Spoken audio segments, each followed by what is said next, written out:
Folks, Black Star Network is here. Hold no punches! I'm real revolutionary right now. Black power. Support this man, Black Media. He makes sure that our stories are told. Thank you for being the voice of Black America, Roland. Stay black. I love y'all. All momentum we have now, we have to keep this going. The video looks phenomenal. See, this difference between Black Star Network and Black-owned media and something like CNN. You can't be Black-owned media and be scared. It's time to be smart. Bring your eyeballs home. You dig?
is Friday, September 27th, 2024, coming up on Roland Martin Unfiltered, streaming live on the Black Star Network.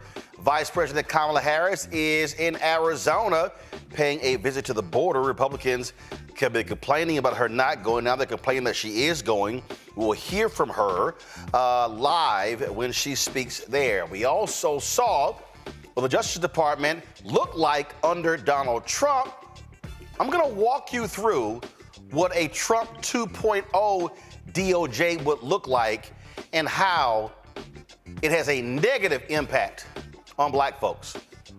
More than 700 national security leaders have endorsed Vice President Kamala Harris for president. We'll talk to the leader of the National Security Leaders for America, one of the members. Also, we'll chat with the CEO of the Black Economic Alliance, who breaks down the vice president's economic plan. In New York, Mayor Eric Adams turns himself in, and also, of course, he pleads not guilty. And a Michigan judge, remember, he was the one who made this young girl put on a jail uniform because she was sleeping in his courtroom. Well, he got demoted. We'll tell you what his new job is.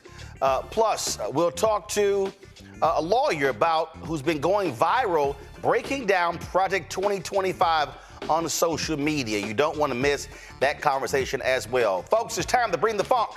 I'm Roland Martin Unfiltered on the Black Star Network. Let's go. He's got it. Whatever the biz, he's on it. Whatever it is, he's got the scoop, the fact, the find. And when it breaks, he's right on time and it's rolling. Best believe he's knowing. Putting it down from sports to news to politics. With entertainment just for kicks, he's rolling. It's on go, roll, y'all.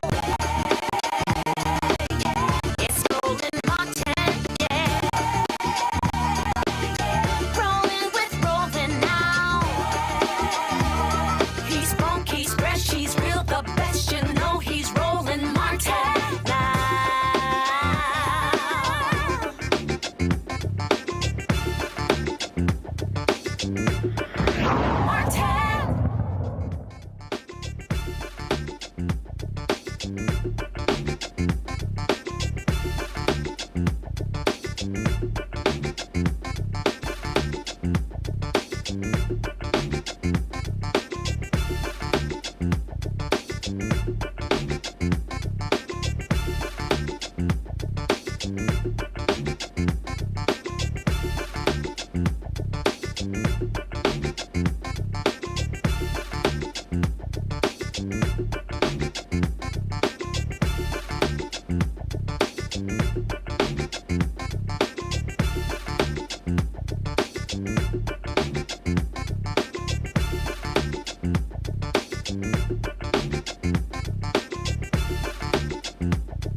Hey, folks, Roland Martin here for the time of the Black Star Network. Some breaking news literally just came in moments ago. The Justice Department, they are suing Alabama for violating the federal law prohibition on systematic efforts to remove voters within 90 days of an election. This press release literally just dropped about 10 or 12 minutes ago.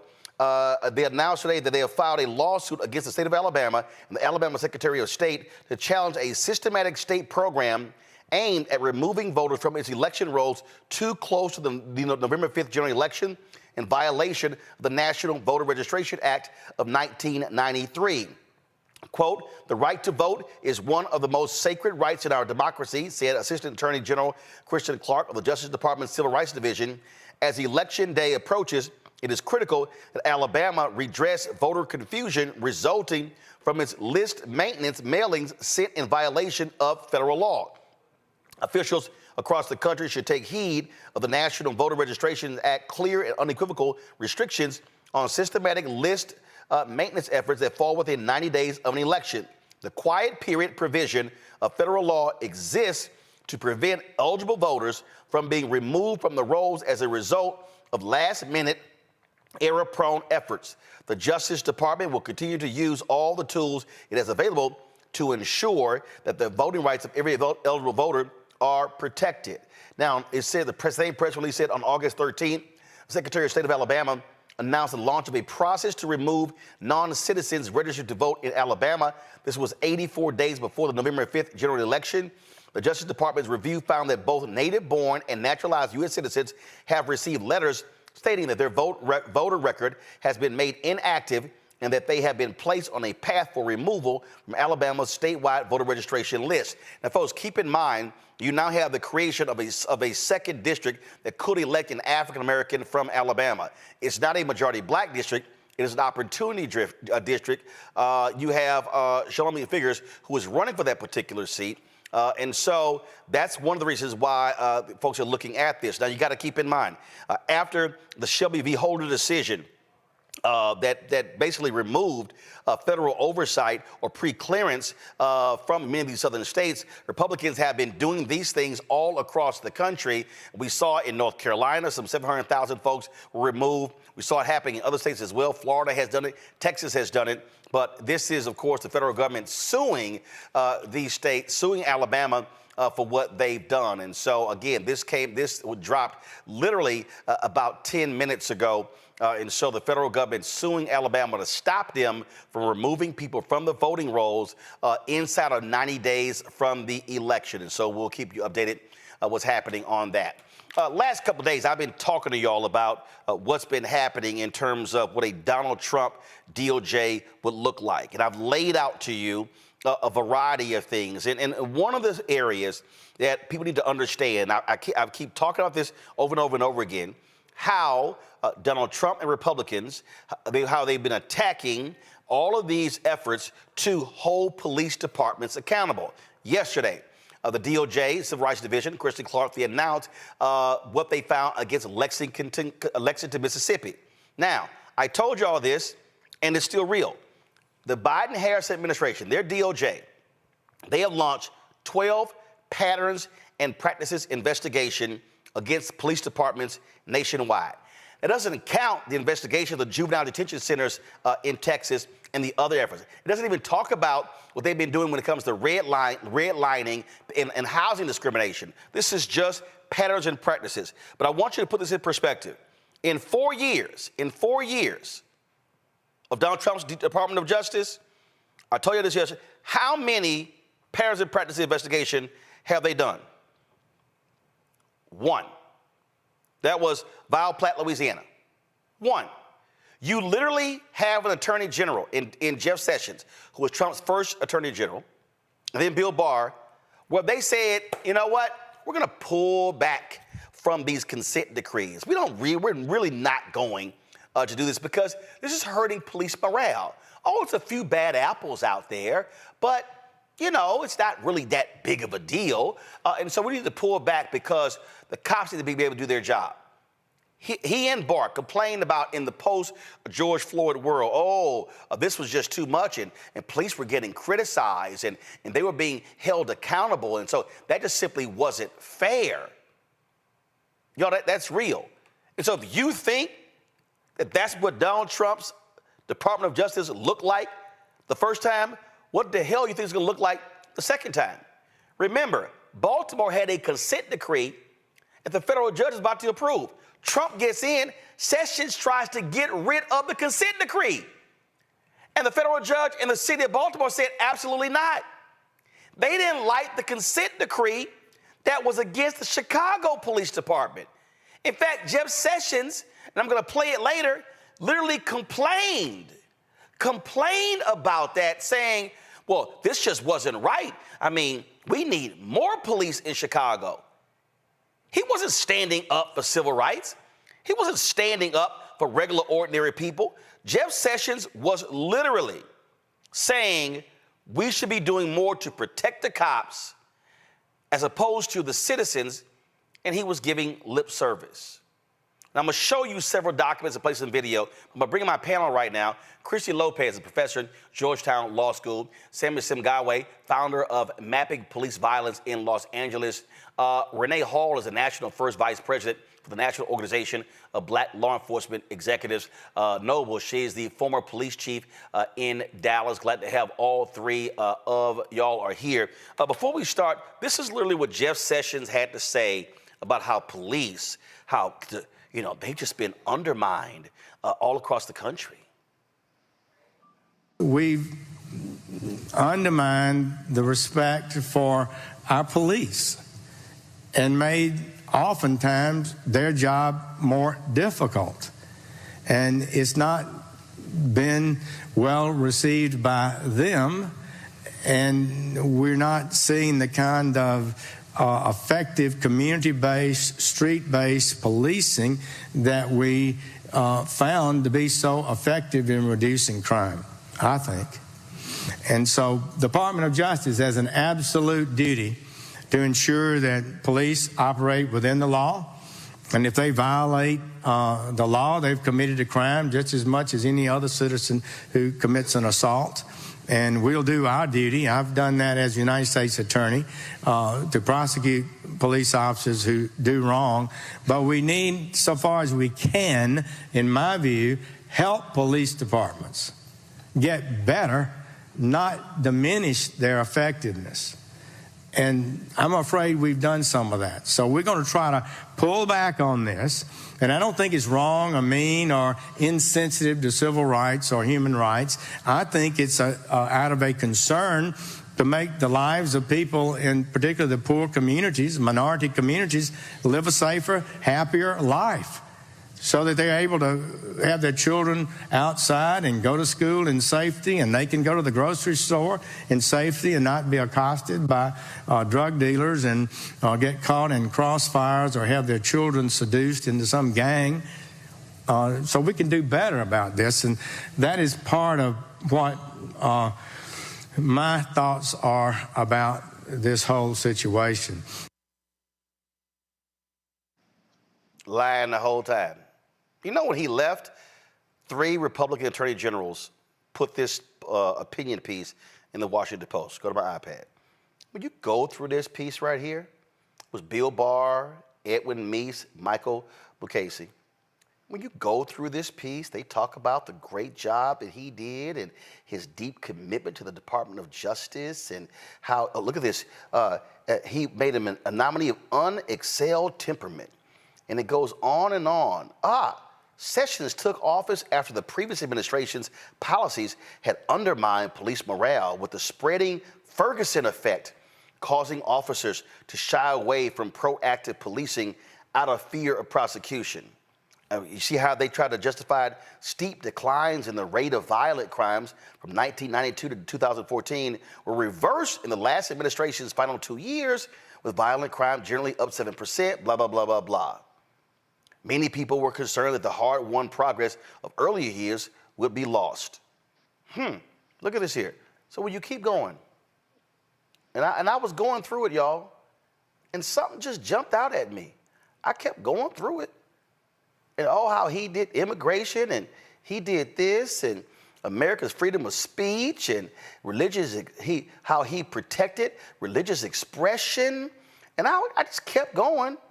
And I kept going. Look at this here. Hezbollah, narco-terrorism. You get to the end. Not a single word about police reform or civil rights in this entire piece. That, folks, is what you need to understand in what you are dealing with. Now, why am I laying all of this out? Because Donald Trump is already talking about his tough talk. In the next hour, we're going to talk about probably 2025 and what it says here. But you need to be mindful that if Donald Trump gets back into the Oval Office, what you heard yesterday, that ain't happening. You're not going to have patterns and practices investigation. You're not going to have police who are held accountable. You're not going to have a Department of Justice that's aggressive when it comes to prosecuting hate crime laws. You're not going to have a Department of Justice that is aggressive in dealing with racial, first of all, racism in lending, housing discrimination. None of that stuff is happening. All of those things that you've seen in the last 4 years under the Biden-Harris DOJ ain't gonna happen. And one area where black folks must be scared to death is if Donald Trump allows police to run amok in this country. I want to start with you, Christy. You wrote a piece in the Marshall Project, why Jeff Sessions should police the police. consent decrees can improve law enforcement even in cities that aren't investigated. One of the last acts of Jeff Sessions, Christie, was putting out a memo, literally changing how the DOJ targets and deals with consent decrees.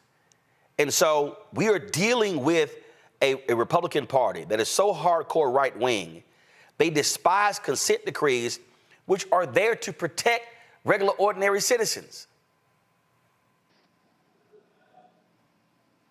Yeah, thanks, Roland. That's exactly right. Consent decrees are hardly radical documents. All they do, they're documents that say, hey, we found that you're violating the Constitution and violating people's rights and people are getting hurt and killed. And so this is a plan for you to violate or to actually follow the law. You know, it is a pro-rule of law document. And one of the things that was so not ironic, but telling about Jeff Sessions is that he couched much of what he said in this rhetoric of states' rights, which I think is chilling enough coming from Jefferson, Beauregard, Sessions. But he was trying to say that the federal government shouldn't be going in and telling police what to do, that the states should do that. And yet, after he insisted that the Civil Rights Division retreat from the consent decree negotiations in Chicago, the Illinois Attorney General stepped in to continue those negotiations and to reach a consent decree. And he actually made the Department of Justice file an opposition to what the state was doing. So this isn't about any sort of, principle or, higher sort of commitment to the rule of law. It's just about not wanting to rein in the police and letting them do. He wants to let them do what they want. And we know that Trump feels the same way, and we can expect that the next administration would be much worse than the last one. Renee, what jumps out here is that the reason the federal government is so important here is because of oversight.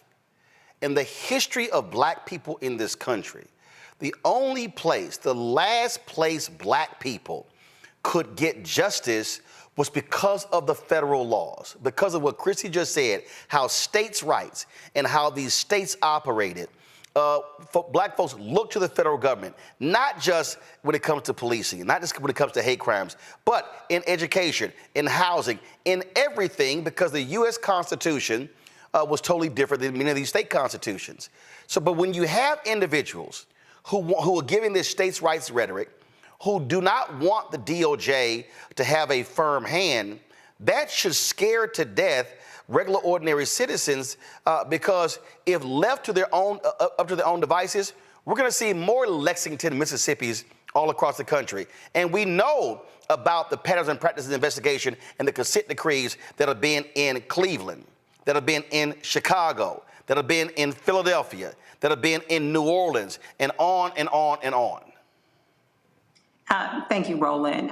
What I would like to say is I grew up in the Detroit Police Department, and we had a consent decree for more than 13 years.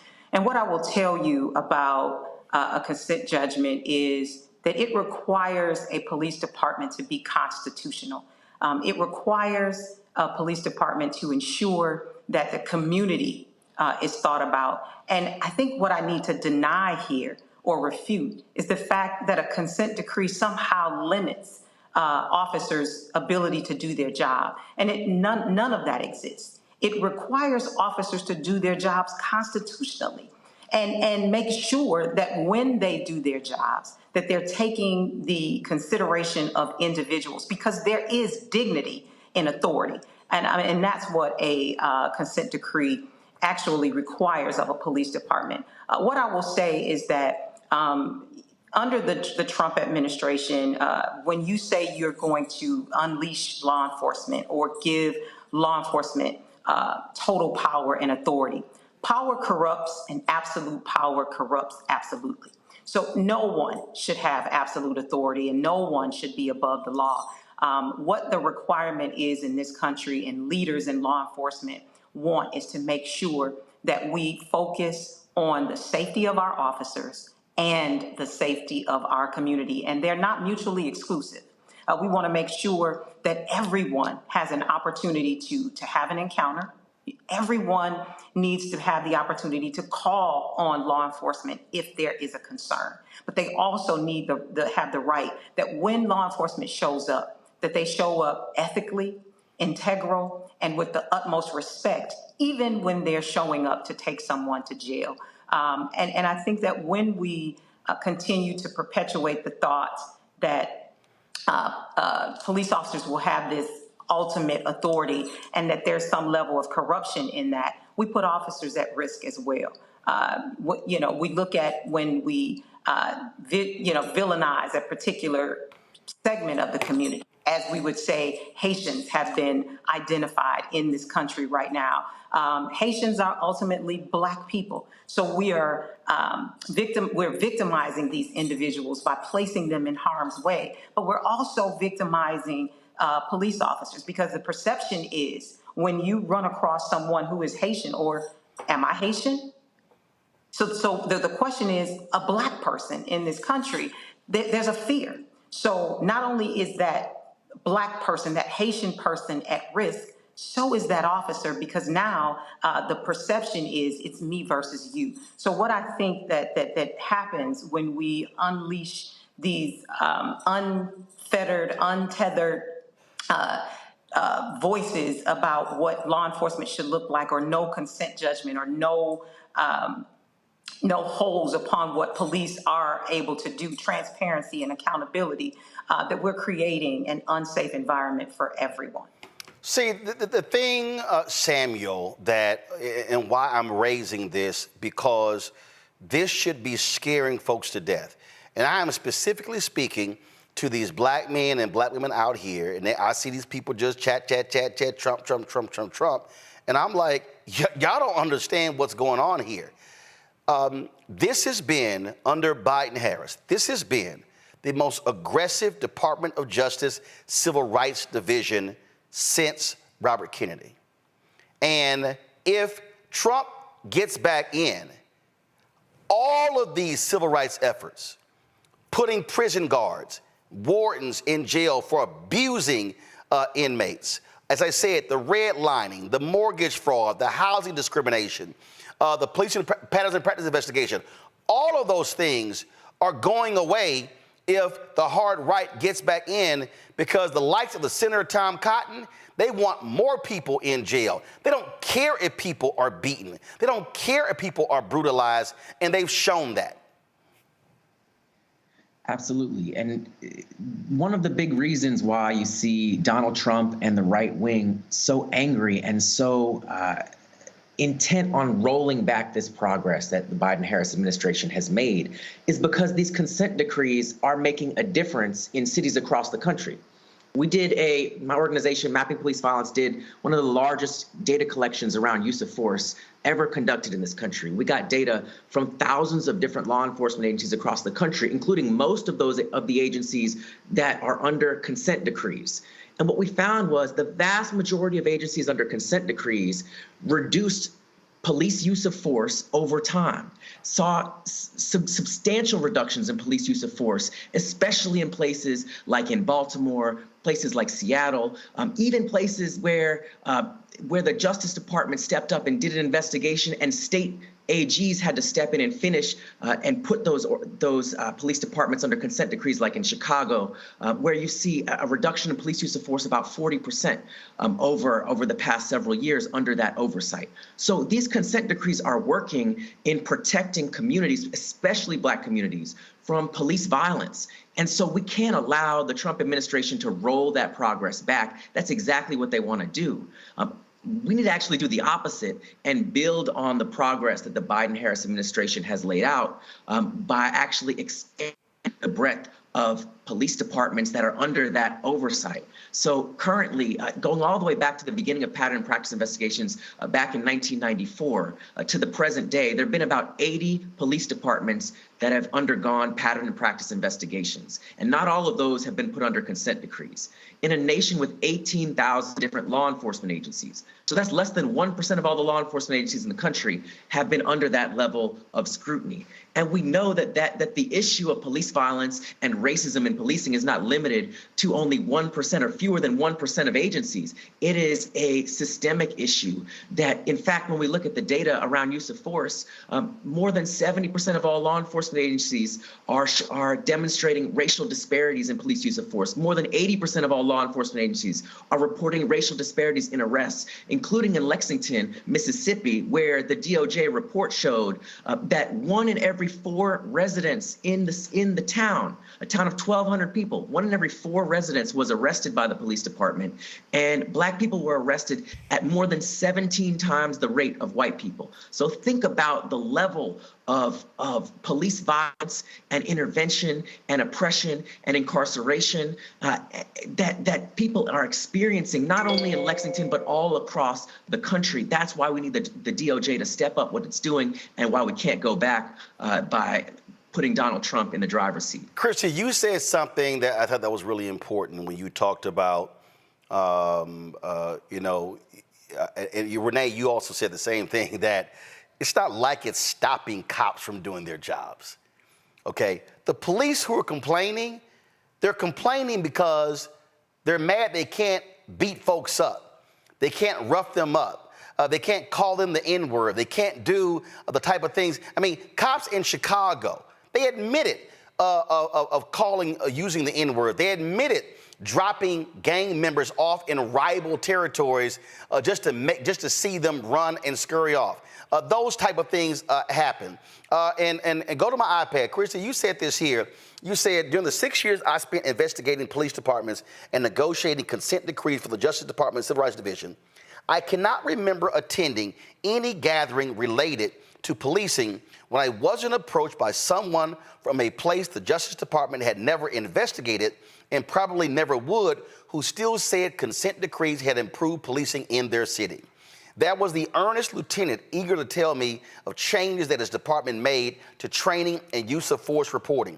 The community leaders who told me how he and others had convinced town officials to change the way fines and fees are collected after pointing them to our Ferguson consent decree. The sergeant telling me she had read every one of our consent decrees and kept her chief apprised to ensure their department had mechanisms to detect and respond to incidents of officer misconduct. Law enforcement officials sometimes sent me new policies and trainings revised after reviewing our consent decrees. The reality is there are cops, there are commanders, there are chiefs who understand and who want these things. It was the mayor of New Orleans who called the DOJ in. And so you've seen these things, but what you really have is you have fraternal order police, you got unions and others. What they cannot stand is the one word that people hate the most, accountability. And that's why they despise consent decrees. And folks on the right want to go along with them because they don't want to hold them accountable for their actions. Yeah, I think that's really true. They don't want accountability. And, you saw in the Lexington report how much accountability is needed. They had a chief who called people the N-word, and before that was calling Black people routinely boy, right? So this was their chief of police. So you can imagine the atmosphere in that community. And people don't even want accountability for that kind of department and that kind of chief. But I want to be clear that this is hard. If it was easy to change policing, you wouldn't need all of these different people, the Department of Justice, civil rights attorneys working on it, right? It's hard, but we have to keep in mind, one of the things I learned at DOJ was that a lot of policing is not about public safety. What you saw in Ferguson is the same thing you saw in the Lexington report, that it's for revenue. You oftentimes see that the police are doing something that other people could be doing, but we've just gotten so used to the police doing it that we invest all of our money in policing like they were doing in Lexington. So I think that is one of the things we really have to be mindful of, is that this is we need lots of people, including the Department of Justice, to work on this. And we need to recognize that it's difficult, but none of it is about, pitting safety against rights. It's really recognition that in order to have safe communities and vibrant communities and healthy communities, you have to have police that are respecting the rule of law and that are staying in their lane, and let everybody else do what they need to do to grow and support that community. Renee, I want you to jump in with that comment, but I want to put this question first, and that is, you've been a police chief, and a lot of people think, great, new police chief, Stuff is going to change. But the reality is, it is hard as hell when you start drilling down, because I saw it living in Chicago. Cops who ran superintendents out. I've seen other cities where police officers, oh, hell no, we're going to oppose every single thing. I've talked to police chiefs who have been frustrated that even though they have this lofty title, they actually can't turn this battleship around because of massive resistance of people who do not want to do the right thing by its citizens. Go ahead. So I wanted to start by saying I would be remiss if I did not tell you that when we speak of law enforcement, it is unfair to speak in generalities and in absolutes. I spent more than 2 decades in law enforcement in 2 major cities, in Detroit and in Dallas. And I would have been appalled if people felt that I was this racist police officer who was unethical and used unnecessary force on a regular basis. So I just want to say that we're not talking about all police, but we do have individuals in law enforcement that challenge the ethics and the integrity of law enforcement. And it's those individuals that we speak of. And so it's those individuals that if we allow to go unchecked, if we allow there to be no accountability and no transparency, then that is the danger and what makes our communities unsafe, as much as having any level of violence or crime in our communities. But Roland, I do want to hit on the fact that leadership matters. And it's extremely important. And oftentimes when you have a leader who comes in and wants to address culture in law enforcement, and let's be clear, culture in law enforcement is what creates the Sonia Masseys, the George Floyds. When we see these and I could go on and on and on, but it's the culture of law enforcement that we see that creates that. But oftentimes when you have a leader who wants to challenge the status quo, you do have associations and unions who will do whatever it is that they can. And they have this power and this level of authority, this the financial ability to contribute to coffers of those city managers, mayors, council members, and even other elected officials to have the influence to push out those individuals who are attempting to change the trajectory of law enforcement and make sure that we're holding people accountable, that, we are making sure that those 21st century best practices are in place so that we don't have to have a consent judgment. There are patterns and practices that are ideal, that have been laid out by 21st century best practices that all agencies can follow to ensure that law enforcement is ethical and transparent and accountable and community oriented.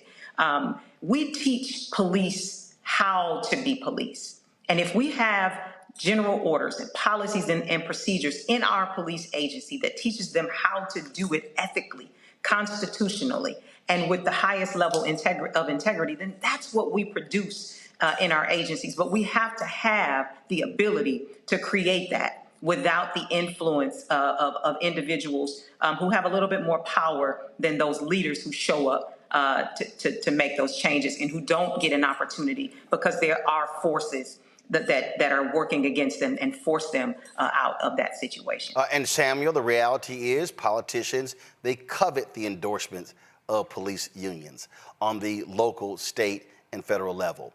They understand the power that they have, what they give in terms of resources, and also the public pays attention to who police unions and fire department unions, who they actually endorse.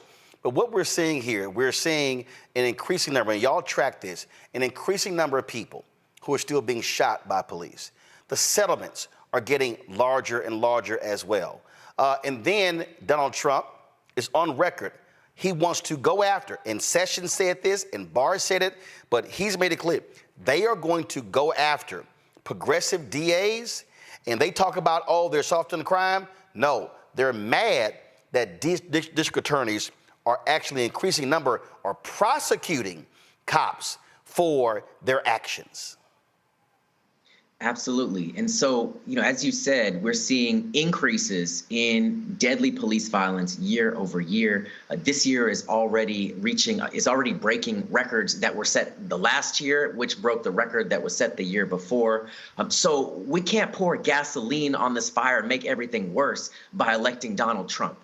That is exactly what he's promising to do, to leverage the power of the federal government to go after not the police departments that are the ones that have the highest rates of use of force, the ones with the largest racial disparities, the ones with the worst issues.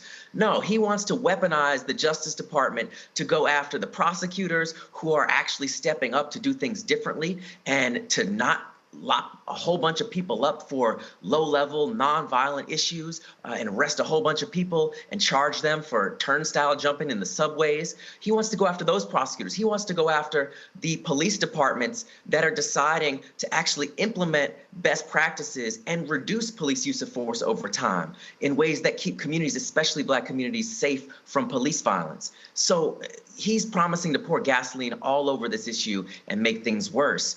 Whereas I think the alternative is we actually can see with some of these police departments that are under consent decrees that have started to make progress, we can start to see what actually works, that other police departments can emulate best practices they can adopt to begin reducing police violence nationwide and finally begin bringing those numbers that we keep seeing going up and up down over time so communities can finally see some relief from record levels of police violence that we've been tracking. And it's important to note that, while we talk about record levels of people who are being shot and killed by the police, for every person killed by the police, what we've also found is that there are more than 300 additional people who are impacted by non-fatal police use of force and violence. So this issue is way bigger than often gets reported. And for every person who experiences police violence or use of force, there are hundreds more who are arrested, who are disrespected, who are unfairly and unlawfully incarcerated. So this is something that touches so many people's lives. And so this is where the federal government can really step up and continue to lead in making progress in addressing this issue rather than going back to the types of policies we saw under the Trump administration that was encouraging the worst impulses in law enforcement across the country. Final comment from Christy and Renee. Samuel touched on that. Christy, you first. Are you concerned with what you have heard from Donald Trump, that if he beats Vice President Kamala Harris, that that spells doom and gloom for the DOJ Civil Rights Division that you spent so much time working for? Yeah, I wish I was exaggerating, but I really do think it could be the end of the Civil Rights Division as we know it. And I don't say that lightly.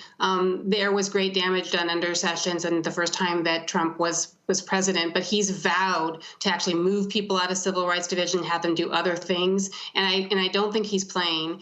On the other hand, you have right now, DOJ is really learning and building on the lessons they've learned over the years and making these consent decrees better. And so I really, they're just on the verge of really a breakthrough, and to go back to something that could really put us back 50, 100 years is really killing to me. Renee, are you concerned when you hear Trump say, I will give police officers 100% immunity so they can do their jobs? So when you hear what he has to say, when you look at Project 2025, does that scare you in terms of, hey, this guy's saying I'm going to give free license to road cops to go out there and do whatever the hell they want and not face any retribution? Not only does it give me pause for law enforcement, it gives me pause in this entire country. When I listen to an editor-in-chief use the N-word on a national radio station, when I see a representative in our congressional, in our Congress say, send Haitians back to their dirty, filthy country, when I hear the racist rhetoric that comes out of the individuals' mouths, I'm concerned about this entire country, in addition to having individuals who violate policies, procedures, law when it comes to policing in our communities. To have unfettered access to do whatever it is that they want within our communities and not have to answer for it. Anyone would be concerned. And like I said before, I started with power corrupts, and absolute power corrupts, absolutely. Renee Hall, Christy Lopez, Samuel Sengawe, I appreciate all three of you all joining us on the show. Thanks so much. Thank you. Folks, going to a break. We'll be right back. Roland Martin Unfiltered, right here on the Black Star Network. He told us who he was. Should abortion be punished? There has to be some form of punishment. Then he showed us. For 54 years, they were trying to get Roe v. Wade terminated, and I did it, and I'm proud to have done it. Now Donald Trump wants to go further with plans to restrict birth control, ban abortion nationwide, even monitor women's pregnancies. We know who Donald Trump is. He'll take control. We'll pay the price. I'm Kamala Harris, and I approve this message. Bob and I both voted for Donald Trump. I voted for him twice. I won't vote for him again. January 6th was a wake-up call for me. Donald Trump divides people. We've already seen what he has to bring. He didn't do anything to help us. Kamala Harris, she cares about the American people. I think she's got the wherewithal to make a difference. I've never voted for a Democrat. Yeah. The choice is very simple. I'm voting for Kamala. I am voting for Kamala Harris. In 2016, Donald Trump said he would choose only the best people to work in his White House. Now those people have a warning for America. Trump is not fit to be president again. Here's his vice president. Anyone who puts themselves over the Constitution should never be president of the United States. It should come as no surprise that I will not be endorsing Donald Trump this year. His defense secretary. Do you think Trump can be trusted with the nation's secrets ever again? No. I mean, it's just irresponsible action that places our service members at risk, places our nation's security at risk. His national security advisor. Donald Trump will cause a lot of damage. The only thing he cares about is Donald Trump. And the nation's highest-ranking military officer. We don't take an oath to a king or a queen or to a tyrant or a dictator. And we don't take an oath to a wannabe dictator. Take it from the people who knew him best. Donald Trump is a danger to our troops and our democracy. We can't let him lead our country again. I'm Kamala Harris, and I approve this message. IVF is a miracle for us because it allowed us to have our family. After having my daughter, I wanted more children, but my embryo transfer was canceled 8 days before the procedure. Donald Trump overturning Roe v. Wade stopped us from growing the family that we wanted. I don't want politicians telling me how or when I can have a baby. We need a president that will protect our rights, and that's Kamala Harris. I'm Kamala Harris, and I approve this message. Here's a 78-year-old billionaire who has not stopped whining about his problems. Oh, she had a big crowd. Oh, the crowd. This weird obsession with crowd sizes. It just goes on and on and on.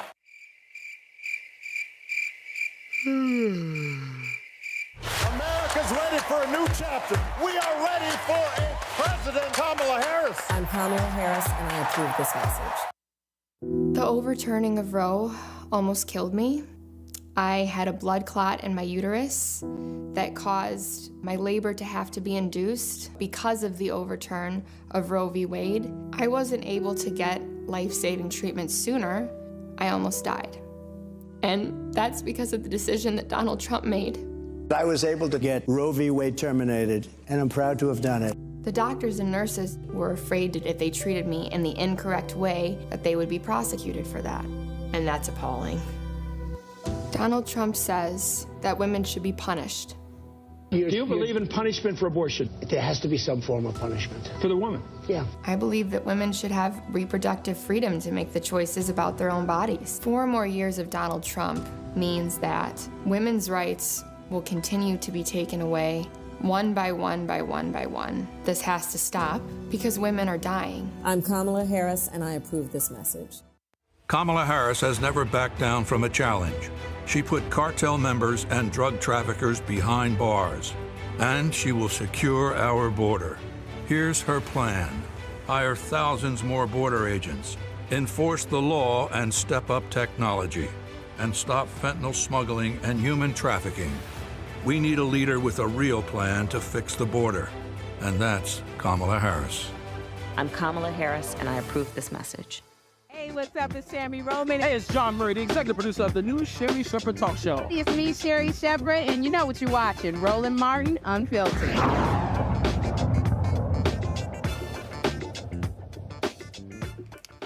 All right, folks, I want to bring in my panel right here to talk about the conversation that we just had. Michael Imhotep hosts the African History Network show out of Detroit. Robert Patillo hosts People, Passion, Politics, News and Talk 1380 WAOK out of Atlanta. And Jelanda Jones, state representative and lawyer out of Houston. Robert, I'll start with you. I've been talking all the weekends. I've been specifically talking to black men and also these black women out here talking Trump. And I'm like, y'all can be foolish with y'all talk all y'all want to, but it's going to be hell for black folk. It's going to be hell in black communities because he is going to unleash thugs with guns and badges to do whatever they want to and make it clear, y'all don't have to worry about a thing. We're gonna look the other way. Well, I think it's very clear if you just look at Project 2025. They lay out exactly what they're going to do. This is the first time in history that we don't have to guess what an administration will do. We have a full playbook on it. And just look at what happened with Clay Higgins in Congress yesterday or a couple of days ago. When you were talking about in this way about Haitian Americans, I'm Haitian American, so I take it personally. These people have no respect for black folks. They can't tell the difference between a African American, a Haitian, Nigerian, or anything else. They only see black and only see us as being someone that they need to control and destroy. And when you say you're going to pardon the January 6th protesters, you're going to pardon police officers who are convicted of excessive force, you're going to withdraw from consent decrees, you're going to make it easier for police officers. Just play the clips of Donald Trump talking to police organizations when he says, I want you to rough them up a little bit as they're getting into the car. Well, don't cradle their head when you're pushing them down. Use a little bit of extra force. But meanwhile, when he's getting arrested, he's in a black car. He's walked into his own private entrance. He takes a photo. He goes out. He doesn't want the same treatment for himself that he's prescribing for African-American men around the country. So for the people saying, well, Kamala is a cop or this, that, and the other, just look at Project 2025 and see exactly what they have planned for him. And don't just say you want the lesser of two evils. You have to understand that one side is legitimately evil. Then there's a reason that you have white supremacists supporting him. If you want to know who someone is, look at the company they keep. You're going to see a lot of Confederate flags at those Trump rallies that you're not going to see at the Kamala Harris rallies. It's real clear here, Michael, what's going on here. And the reason I think we have to keep raising this point is because we got to remind folk, some of the people can be hollering, oh, man, I had money in my pocket. Yeah, you might have had money in your pocket, but there was some other folks getting beat upside their head because of this fool. Absolutely, Roland. I'm glad you're talking about this and putting this all together. One of the reasons why you had money in your pocket was because of the $1.9 trillion American Rescue Plan, which gave you $1,400 stimulus checks and gave you the child tax credit, which lifted 1 million black people, 1 million black children out of poverty. And that was passed by Biden and Harris through a Democratic Congress and Democratic Senate, and no Republicans in the House or Senate passed that bill. So you need to understand how this actually works, okay? Secondly, I'm glad you mentioned Jefferson Beauregard Sessions, because not only did Jeff Sessions do that speech and say they need to take a hands-off approach to policing, and he was Donald Trump's first attorney general. He also, you mentioned him trying to back out of the Baltimore consent decree. He also tried to back out of the Chicago consent decree as well, which was being put in place right when Trump took over, when he won in 2016. Something else that Jefferson Beauregard Sessions did that does not get talked about a lot is President Obama in 2013 put together the National Commission on Forensic Sciences. And this was designed, he brought together experts in the field, and this was designed to reduce the number of people who are wrongfully convicted based upon bad science, bad forensics, and convicted and also put on death row. Jefferson Beauregard Sessions disbanded this commission when he became Attorney General because he said it was not necessary. Okay, and we know that African Americans disproportionately make up the people on death row, like Marcellus Williams that we just saw a few days ago be executed. Okay, so and you talked about the Department of Justice in Project 2025. One of the things that Project 2025 wants to do is to disband the Department of Justice. Right. But the Department of Justice was created in 1870 largely to protect the new rights given to African Americans. We're actually going to talk in the next hour about Project 2025. Let me quickly go to Jolanda here. Jolanda, again, Donald Trump is a threat to any community because he is going to allow law enforcement to do whatever they want. He said it, and if we thought they only investigated one police department the first time, they ain't looking at nobody if he wins again. They just gonna let them do whatever they want. Well, and that's true. So that's why we need the Justice Department. That's why we need the Department of Education. But Project 2025 talks about increasing policing. Okay, when we have a whole bunch of police in black neighborhoods, we are getting locked up. Donald Trump, if you'll recall, was a big supporter of stop and frisk, which before this racist Supreme Court that Donald Trump packed, stop and frisk was determined to be unconstitutional. Donald Trump wants to take away money that would go to social programming. Social programming for, to help lower black folks not having opportunities to get the police out of their lives. No. He said clearly he will withhold money from any city that does not institute stop and frisk. But you just made my point for me. Okay, that's happening in Texas, where we won't even expand Medicaid because it comes from Democrats and they want for people to be suffering health-wise. So it's the same sort of thing that they're doing with denying access to health care with the police. As I said before, some communities have the police who protect and serve. In other communities like us, like black people, so we need to just say it, where the police harass us, violate our civil rights, over-incarcerate us, sentence us longer than they sentence white people, kill us for things that they give probation to white people for, and that is what he is going to do. And so I don't care if somebody else has more money in their pocket, and the money they had in their pocket probably came from the Obama administration, but I don't feel like going there right now. And, if I'm fine, that's not okay. I need for all of us to be okay. I'm the mother of a black man. I have black nephews. And not that the police don't kill black women. Look at Sandra Bland. But black men are targets. And so if you have black kids, you need to be worried about Donald Trump. Look at what Donald Trump is saying about Haitians. Right. Because they're black. I mean, we don't need to guess what he's going to do. Right. Project 2025 tells us what he's going to do, and he's exercising it. Actually, last night I actually played a video from his website where he actually said it himself. So even when he disavows Project 2025, he actually said it for himself. Hold tight that, because we're going to actually pick up on that in the next hour when we talk about Project 2025. I do want to talk about this here.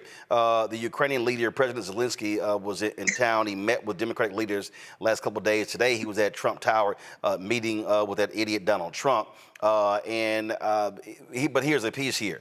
741 foreign, first of all, experts on foreign policy have endorsed Vice President Kamala Harris. Republicans have endorsed Vice President Kamala Harris because they understand how critically it is important for America to how we actually lead. Joining us now from D.C. is Dr. Jairus Lewis Taylor Jr. from the National Security Leaders for America. Glad to have you on the show, Jairus. So, how did y'all come to this decision, and explain to people who the National Security Leaders for America are? What are you comprised of? Yes, thank you so much, Roland, for this opportunity. National Security Leaders for America is a bipartisan group of senior leaders, admirals, generals, ambassadors, cabinet officials, secretaries that have come together to make this time-honored condition, because we all raised our right hand to defend our Constitution against all enemies, foreign and domestic. And we believe collectively that Vice President Harris is day one Commander-in-Chief ready based upon her national security experience, her time in the Oval Office, her time in the Situation Room, and also she has met with over 150 world leaders, traveled to 21 countries, and she is the most qualified of any former president with experience in the national security realm other than current President Biden. Look, you're dealing with issues all across the globe, and you need someone with the right temperament. Donald Trump loves to try to portray he's a strong man. In the debate, he actually talked about how a Hungarian dictator endorsed him, and that's the kind of leadership we need. I don't think Americans actually want to have a foreign dictator praising someone running for president of the United States, because we don't have dictators in this country. But that's really what Donald Trump wants to be. He said it on day one. And as Maya Angelou stated, when someone tell you who they are, believe them. And Vice President Harris believes in collaboration. She believes in team building, as evident by the 50 countries that supported Ukraine. And she unequivocally stated that she wants and support Ukraine to win the war on Russia, against Russia. That right there should be at the heart of every American. And we as national security leaders believe in freedom, we believe in democracy, and we believe in the rule of law. We, again, have raised our right hand to defend our country against all enemies, foreign and domestic. And unfortunately, former President Trump do not believe in that. He wants to abide by the rules of dictators and be a dictator himself. In terms of this endorsement, are there any plans for these national security leaders to fan out across the country, doing radio, doing television, talking her up, talking her candidacy up, and explain to people how critical this is? Yes, we are. We have 2 bus tours scheduled. First one on the 8th of October, and it's going to go to Pennsylvania and then to Lansing, Michigan. And then we have a southern swing that's going to hit Georgia and South Carolina on the way up to cover southern states, to just let folks know that here's an opportunity that your foreign leaders, security leaders, national security leaders who have a vested interest in our country, we stand with Vice President Harris and her candidacy. All right, then. J.R., we certainly appreciate it. Thanks a lot.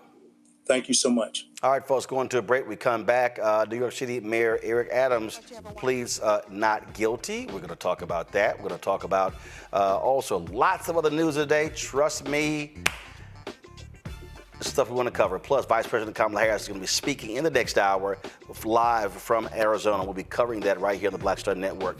Support the work that we do, folks. Join our Bring the Funk fan club. Send your check and money order to P.O. Box 57196, Washington, D.C. 20037-0196. Cash App, we're still working out Cash App, so we're trying to get them straight. So I'll give you that once we actually have it, because they changed their rules, greatly impacting us. PayPal is R Martin Unfiltered, Venmo RM Unfiltered, Zelle, Roland at RolandSMartin.com, Roland at RolandMartinUnfiltered.com. We'll be right back. He told us who he was. Should abortion be punished? There has to be some form of punishment. Then he showed us. For 54 years, they were trying to get Roe v. Wade terminated, and I did it, and I'm proud to have done it.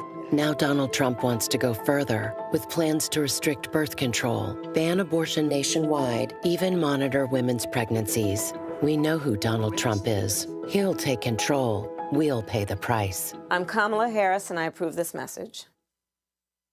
Bob and I both voted for Donald Trump. I voted for him twice. I won't vote for him again. January 6th was a wake-up call for me. Donald Trump divides people. We've already seen what he has to bring. He didn't do anything to help us.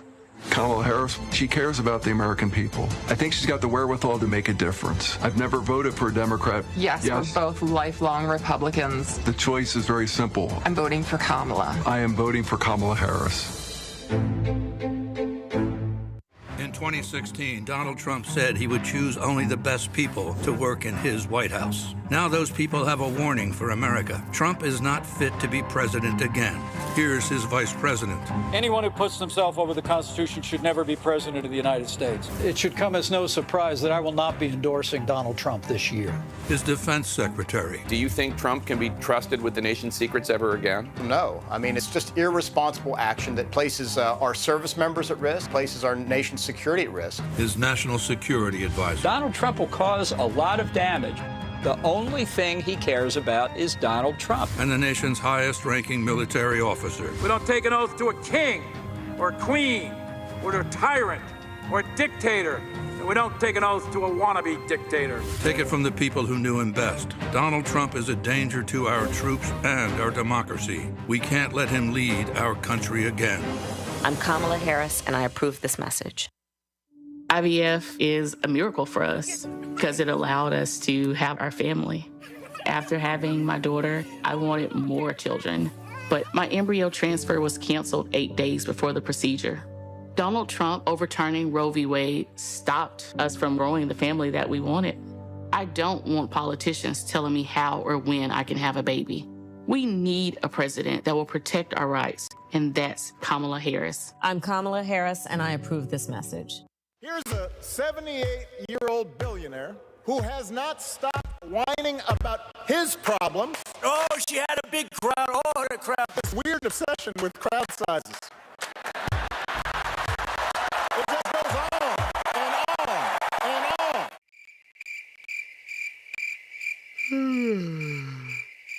America's ready for a new chapter. We are ready for a President Kamala Harris. I'm Kamala Harris, and I approve this message. The overturning of Roe almost killed me. I had a blood clot in my uterus that caused my labor to have to be induced because of the overturn of Roe v. Wade. I wasn't able to get life-saving treatment sooner. I almost died. And that's because of the decision that Donald Trump made. I was able to get Roe v. Wade terminated, and I'm proud to have done it. The doctors and nurses were afraid that if they treated me in the incorrect way, that they would be prosecuted for that. And that's appalling. Donald Trump says that women should be punished. Do you believe in punishment for abortion? There has to be some form of punishment for the woman. Yeah. I believe that women should have reproductive freedom to make the choices about their own bodies. 4 more years of Donald Trump means that women's rights will continue to be taken away one by one by one by one. This has to stop because women are dying. I'm Kamala Harris, and I approve this message. Kamala Harris has never backed down from a challenge. She put cartel members and drug traffickers behind bars, and she will secure our border. Here's her plan. Hire thousands more border agents, enforce the law and step up technology, and stop fentanyl smuggling and human trafficking. We need a leader with a real plan to fix the border, and that's Kamala Harris. I'm Kamala Harris, and I approve this message. Hey, what's up, y'all? I'm Devon Frank. I'm Dr. Robin B., pharmacist and fitness coach, and you're watching Roland Martin Unfiltered.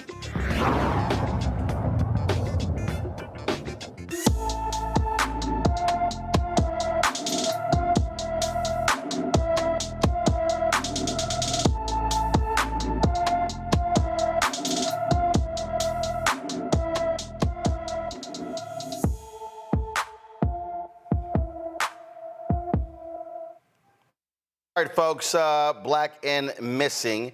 Clearly, first of all, yesterday, before I go to that, yesterday, I posted on social media that the granddaughter of Myrlie Evers Williams was missing, and that was last night. We got word today that she actually has been found, is in a hospital there in Georgia, and so thankful for that. And so we certainly just wanted to let y'all know that. Now let's go to our black and missing for today's show. First and foremost, folks, Malia Bouton has been missing from her New Iberia, Louisiana home since August 16th. The 17-year-old is 5 feet tall, weighs 120 pounds, with black hair and brown eyes. Anyone with information about Malia Bouton should call the New Iberia, Louisiana Police Department at 337-369-2306, 337-369-2306.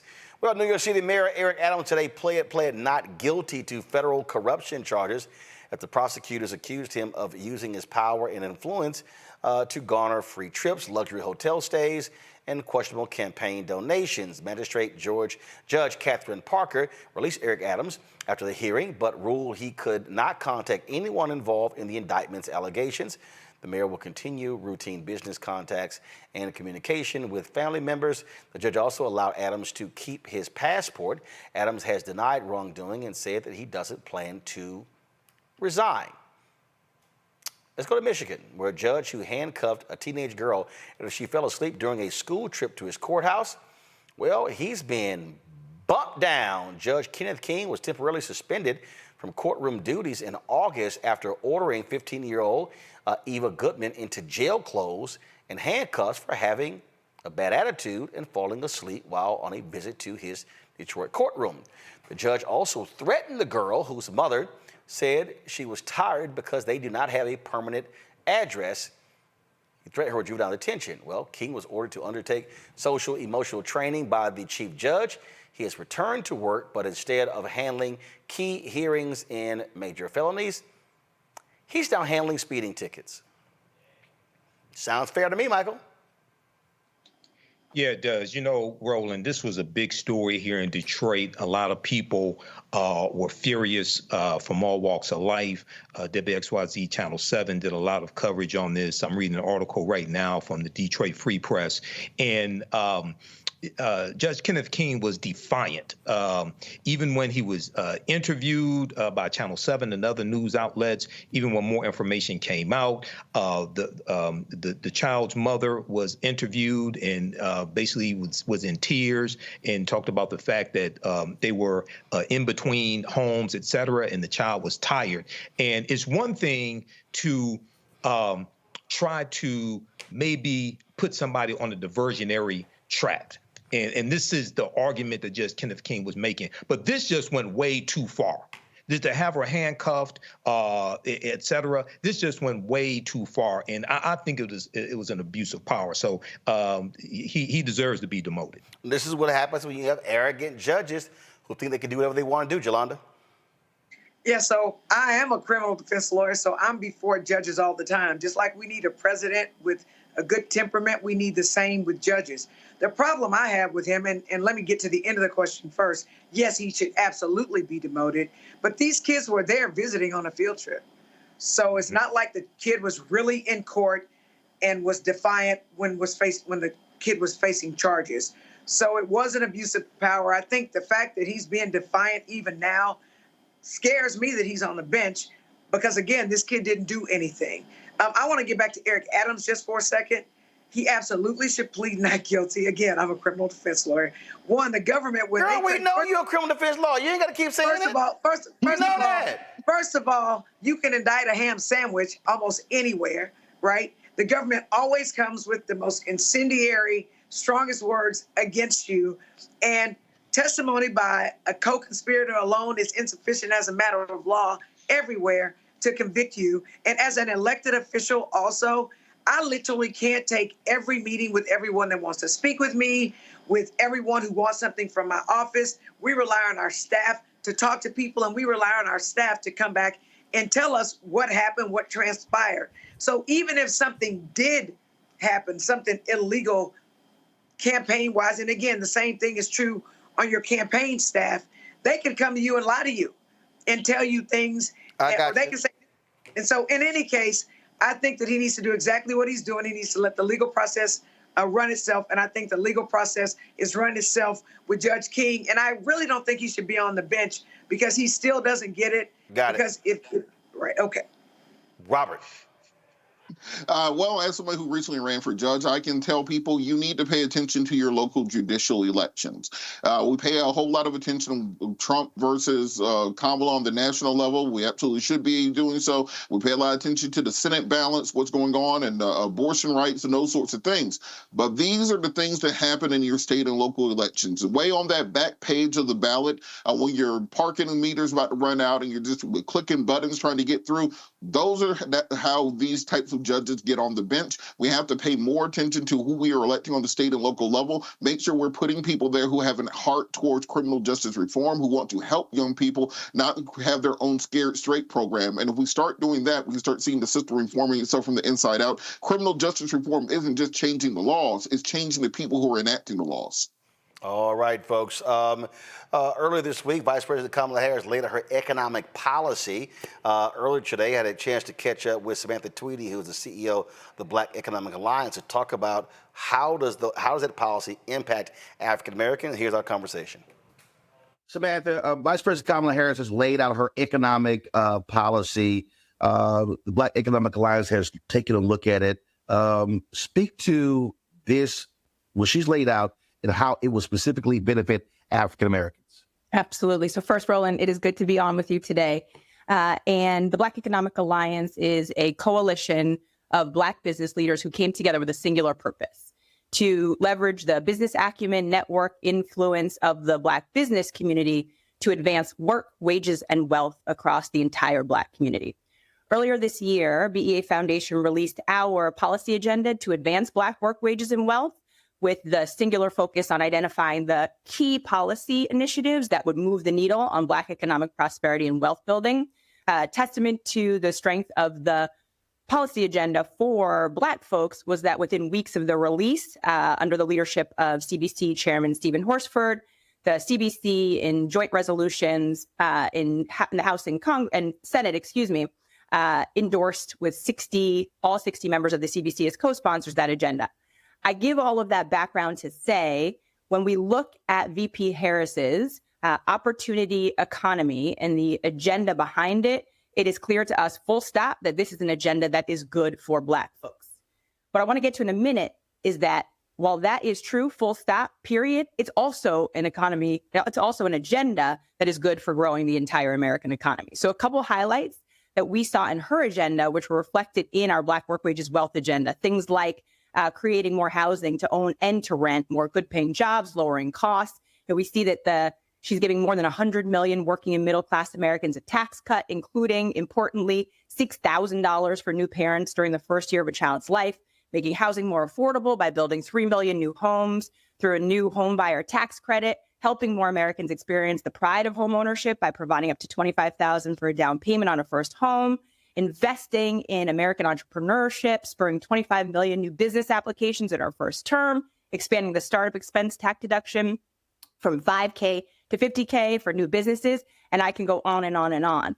The thing that's important to know here is that in addition to creating the policy agenda, we went out and we asked Black voters what those top economic issues are that matter to them for elected officials to prioritize, and these top to bottom: home ownership, renting and buying, being able to advance and expand access to capital for Black entrepreneurs, job and workforce development rose to the top every time.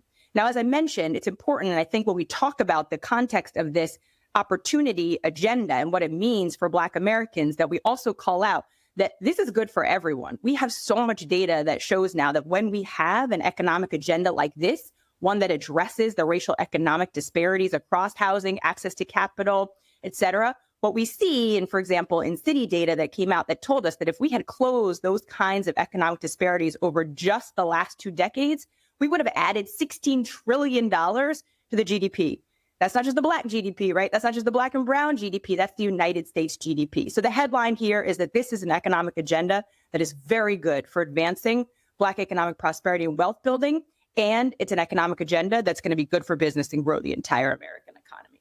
But how have you been drilling that down to the regular, average, ordinary brother or sister? And that's the issue that as I travel the country, I often hear folks say, hey, that's all great. That sounds all rosy, but I'm not feeling it. I'm not seeing it. It doesn't impact me. And so what are you doing to specifically communicate that to folks who ordinarily are not operating in Washington, D.C., in New York, who are not necessarily consumers of a lot of news? That's right. And that is so important. I mean, you say all the time here, right, Roland, that Black voters are not a monolith, number one. And number two, that we are going to, and Vice President Harris is going to need to, and every elected official is going to need to work for the vote. And that is going to be true so long as we are still at a place in this country where Black folks are at the losing end of a 6-to-1 racial wealth gap, where we're still looking at housing disparities that are as large as they were during Jim Crow. So we just want to make sure as a starting point that when we are talking to Black voters and with Black voters, that we are starting with that acknowledgement. Now, we just did polling, and important to call out that this polling happened once Vice President Harris was at the top of the ticket. So this is fresh and this is relevant. We did polling across the country with a prioritization on the battleground states that showed us that right now, economic issues are still top of mind for Black voters. And that's above immigration, national security, abortion, everything else. The other thing that the data found was that Black business leaders are the most trusted messengers on those economic issues. 13% more trusted than elected officials, 27% more trusted than celebrities. So what that said to us is that BEA, this nonpartisan coalition of Black business leaders, and all our network and allies need to be in direct conversation with voters right now around these issues. So in addition to running with the vice president and the campaign, we need to run alongside the vice president and the campaign, speaking directly from Black business leaders to voters. So we next week are launching, for this final stretch until Election Day, a direct voter contact program that's going to include both digital ads and text messages. Again, as you've been talking about here, Roland, the ads are great, but we have to be in conversation with voters. And that's what we'll be doing. So across Pennsylvania, Nevada, Georgia, North Carolina, and Michigan, where very importantly, the number of infrequent Black voters will be decisive margins of victory, both for Vice President Harris, and we should note too, Hakeem Jeffries becoming the first Black Speaker of the House. And so in all of those states and districts, we'll be having these conversations, leveraging the trusted messengership of the Black business community on the economic issues that we know will motivate Black voters most in this final stretch. Where are these digital ads running, and how many people are we talking about when you're talking about reaching them via text message? It's a perfect question. So we analyzed the infrequent Black voter numbers across states where we know that there are decisive margins of Black voters. So when we look across those 5 states, Georgia, North Carolina, Pennsylvania, Michigan, and Nevada, there are about 1.5 million infrequent Black voters. And from our prior cycles where we've done this kind of engagement with voters, what we know is that we can expect a 45% engagement rate. So what that gets us to is the ability to be in active conversation with 700,000 voters between now and Election Day. So we'll be running those ads, and we'll be doing that direct conversation through text messages where we can make sure that folks have the information they need to vote. We can respond to their questions, and we can provide them with this economic messaging that we know will mobilize and motivate. So you said the ads are running on platforms or directly in text messages? Digital ads and text messages. So we're going to do both strategies because we know that the impact is greater when we can run both, right? You know, you just think about when you've seen an ad on your digital, and then you get a message on your phone that's saying the same thing, right? That's reinforcing those messages. They only go further. And one thing I would say, I'm sorry, Roland, go ahead. So the digital ads are running where? What platforms are they running on? Oh, what platforms are they going to be running on? They're going to be running on YouTube and instead of other digital platforms that will vary a bit depending on geography, by us being able to break down where we know Black voters, particularly young male Black voters, are focused, given what we know is still the work that we need to do there to mobilize that critical voting bloc to be able to come through for Election Day. And the one other note I was going to make was we're all sitting here, so many of us, watching our phones blow up every day with text message after text message. But for the demographic of voters that we're talking about, that is not the situation. So we know that the text messages is an incredibly meaningful way to break through and get in that direct conversation with voters. Anything in person, anything on the ground? So we are doing this alongside organizations that are doing the kind of on the ground mobilization that we know is so critically important, doing what you say, Roland, sort of touching and feeling the voter. At this point, I think what we would all say is that all of it matters and all of it needs to happen. For us as the Black Economic Alliance, we see our highest and best use as being the messengers of those economic issues in ways that we know will break through. So we will be in all of these battleground states alongside our partners who are doing that on the ground voter reg, and we'll be doing the persuasion messaging around the economic issues. When we talk about in terms of small businesses, in terms of building capacity, things along those lines. There has been tremendous growth over the last 3 years under Biden-Harris, but frankly, that has not been articulated enough, explained enough. I've had the head of the SBA on as well. And so to me, I think that's also one of the areas. And one of the things, like perfect example, when the vice president was in Detroit unveiling her economic plan, I said on the show afterwards that I thought one of the biggest mistakes was not actually having individuals with businesses in the audience at one point even stand up and say, hey, here are people that went out of business during COVID and brought the businesses back. That's to me, that's also a constant, a missed opportunity in many of these states. I think that's right. And actually, that's why back in the spring, the Black Economic Alliance partnered with VP Harris on her economic opportunity tour, where we went with her to all of these same battleground states. We were with her together in Detroit, in Atlanta, and actually doing just what you're saying, Roland. We were sitting there, with audiences of small business owners and local community to be able to do just what you described, which was to help message the successes of the Biden-Harris administration, but also to make it real for folks. And so outside of all of those auditoriums, there would be fairs, where folks could actually go and sign up for these resources, learn more. And it was that economic opportunity tour that really led to the framing for this opportunity agenda that we now see Harris running on. What we said then, though, is that just talking about the track record wasn't enough. At the time, if voters aren't feeling it yet, then we needed that forward-looking, that aspirational, that what is going to come next to make sure that I know that my dollars are going to stay in my wallet, that those dollars are going to grow, that costs are going to go down, that I'm going to have more access. And I think that has been the flip that we've seen with Harris at the top of the ticket, that it's not just her lauding the track record, as significant as that track record truly is for Black economic progress. It's always also this forward-looking vision that folks can see themselves in and can really understand that it's going to get better for me, better for my family, and better for my community. How specifically are y'all trying to message to Black men? When you look at the data, obviously Black women, both were Democrats with the highest rate, Black women are second. But when you look at polls out there, when you look at data out there, a lot of these young African-American men, 35, say they are potentially looking at Donald Trump, but it's not like he's laying out an economic agenda. And so, so how are you messaging to them, and who specifically are you positioning to talk to them? Yes. So we disaggregated all of our data so that we were looking not just at Black voters, but we were looking by gender and by age as well. And for young Black voters, economic issues, again, rose completely to the top. And Black business leaders, as those messengers, rose to the top.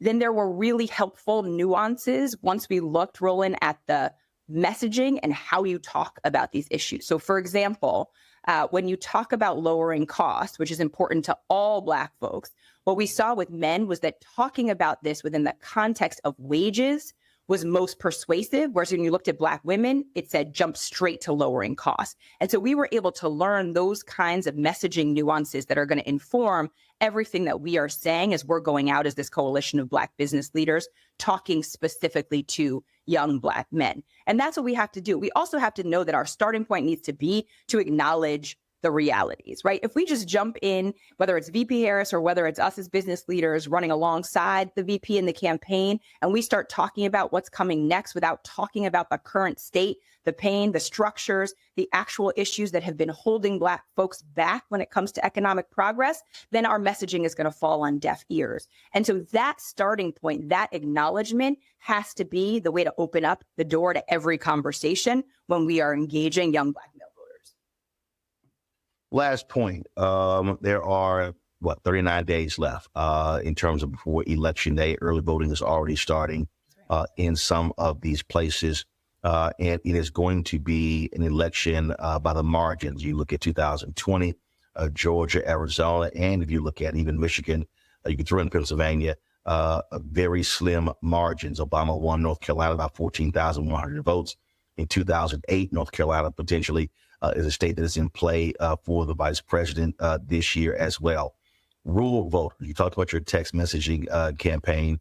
have you broken down the data in terms of those voters and what they want to hear? Because their concerns in rural North Carolina and rural Georgia are different than what's happening in larger cities. So speak to that. Yeah, that's right. And that's why it's exciting for us to do this as this national coalition, because we have business leaders in Georgia, we have business leaders in North Carolina. And so this isn't just, as you said, DC, New York messaging that's coming to the forefront. What we're excited to do in the first week of this program is to do A/B testing, where we can take all that messaging and framing and we can put a couple different versions of it out so that we can see within those very first days, does this message work better, in Atlanta? And that message look better when we're speaking to rural voters. And then we'll be able to share that out with all of the community of partners that we're in this work with, so that messaging is influencing everyone. You made the point that's the most important one now, is that we are in a race to the finish line. And so we have to be moving urgently. We have to be learning as we go, and we have to be connected and sharing all this information with the group of partners who are all in it in this push, understanding that the Black vote will be decisive and that we collectively have the power to have deep influence over what that vote looks like come election day. All right. Samantha Tweedy, Black Economic Alliance. We appreciate it. Thanks a lot. Thanks for your leadership, Roland. I'll talk to you soon. All right, folks, real quick to our panel here. I'll start with you, Robert. That economic message, if you look at the polling data, you see how Vice President Kamala Harris is gaining ground against Donald Trump, and people closing that gap in terms of her commitment to the economy. And so I think that's one of the reasons why you're seeing it play out in these polls that are showing an incremental lead expanding for Harris. You're absolutely correct. I was with Congressman Jonathan Jackson, who was up in Grand Rapids, Michigan yesterday, speaking to a group of voters, primarily African Americans. And the benefit that Vice President Harris has is that she has a team behind her. She has a roster behind her where you can deploy people across the country to do just as was said, speak to small groups of African American voters, answer the questions, put aside some of the concerns that are being spread by Russian disinformation and COINTELPRO operations online, and tell people exactly what the real economic message is and how it will benefit them. Donald Trump doesn't have that. George Bush isn't supporting Donald Trump. Dick Cheney ain't supporting Donald Trump. Mitt Romney ain't supporting Donald Trump. It really is just him. And by not having that team around him, it's clear that he's the only person that can carry his messaging. And Kamala Harris very much shows what happens when you have a unified government and a unified party that seeks to push these ideals forward. And all you have to do is dive into the analysis of these facts. Every economic analysis has said that Donald Trump's plan to govern through tariffs somehow is complete nonsense. It does not work mathematically. The numbers don't math. The math don't math. If you look at Kamala Harris's plan, you're going to see something that's going to help the middle class. It's just a matter of translating that to where people can understand it. The reality here, Michael, is that again, I think people need to calm the hell down and look at this election, because I hate when these people say, if the election was held today, it's not. Right. It's not. And so what you're seeing is a candidate and a campaign, again, methodically build. The vice presidential debate will be carrying right here on the Black Star Network, taking place on Tuesday. I doubt there's going to be a second debate between her and Trump. But again, this thing is building, building, building. That's what you're seeing.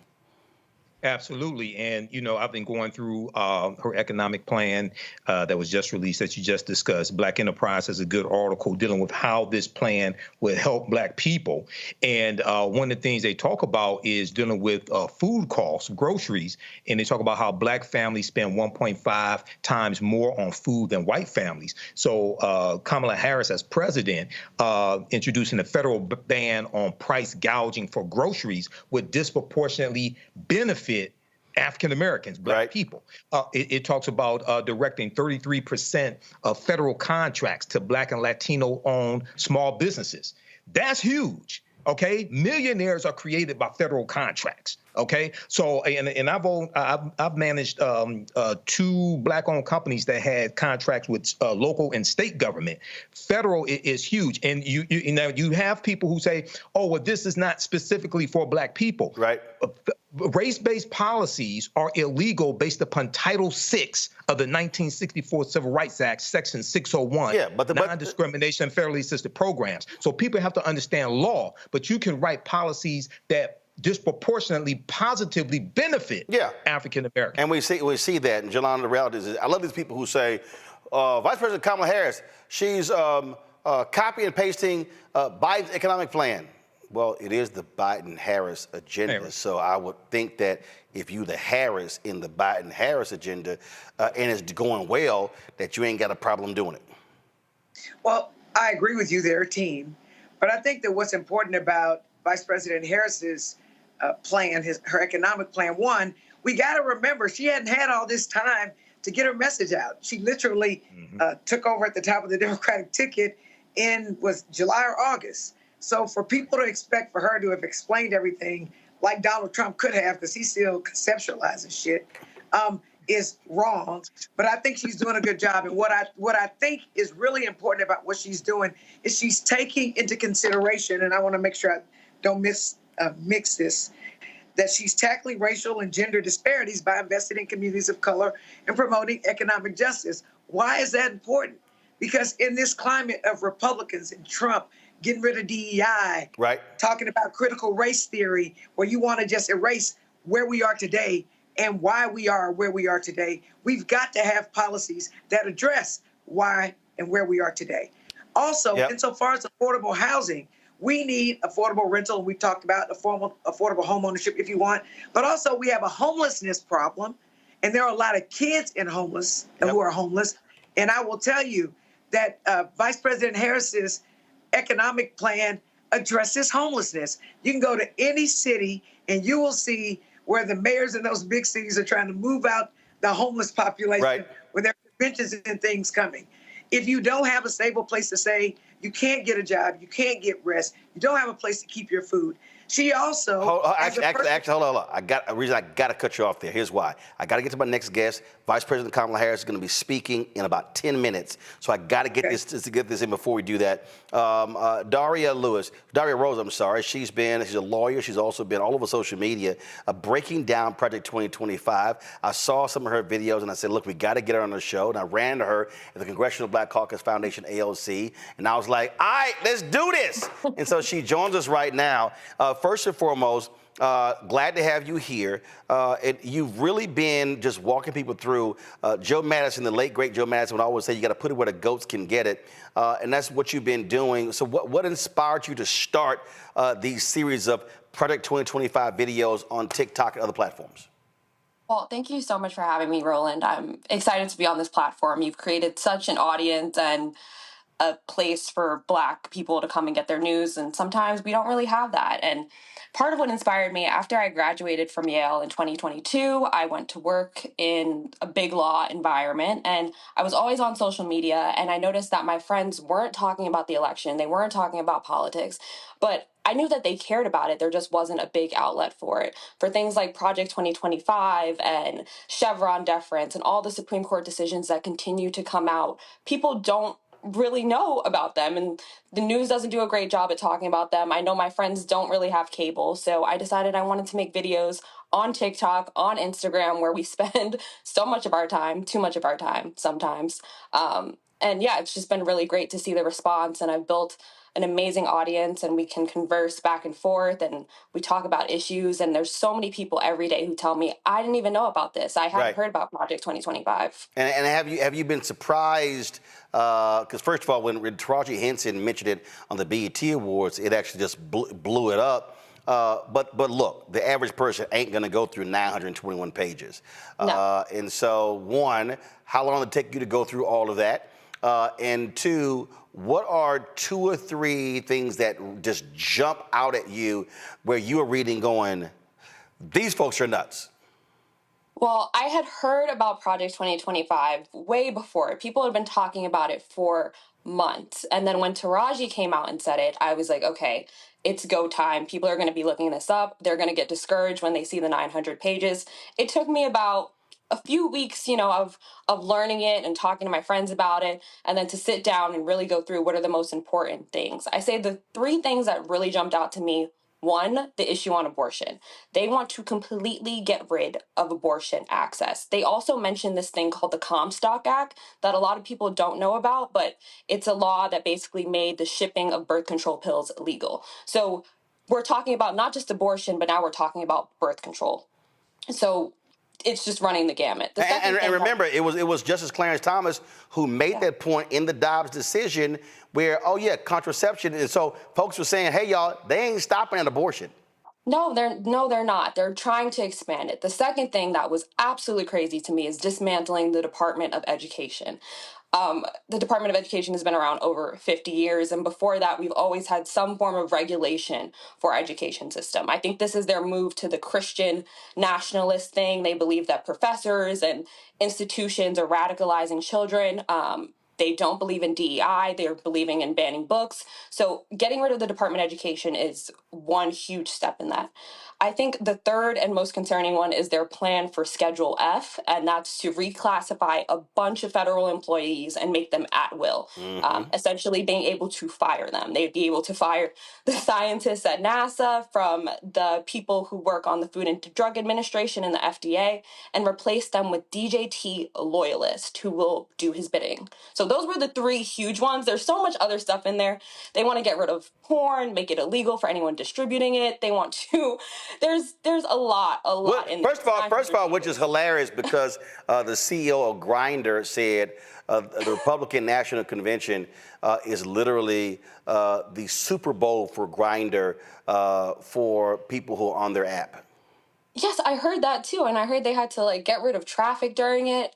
So it's I remember I was in Tampa in 2012, and the strip club owner said, "Oh, we prefer Republican National Convention over the Democrat National Convention because we make tons of money at the Republican National Convention." But yeah, these sanctimonious folks and all of their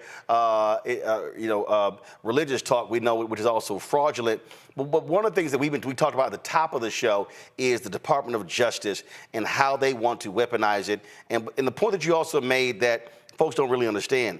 Project 2025, they want loyalty oaths from all federal workers. And normally there are appointed positions the administration has. No, they want to gut the federal government of the deep state, all these bureaucrats, and they want to say you must pledge fealty to the MAGA agenda. And we all know that African Americans over-index in government jobs.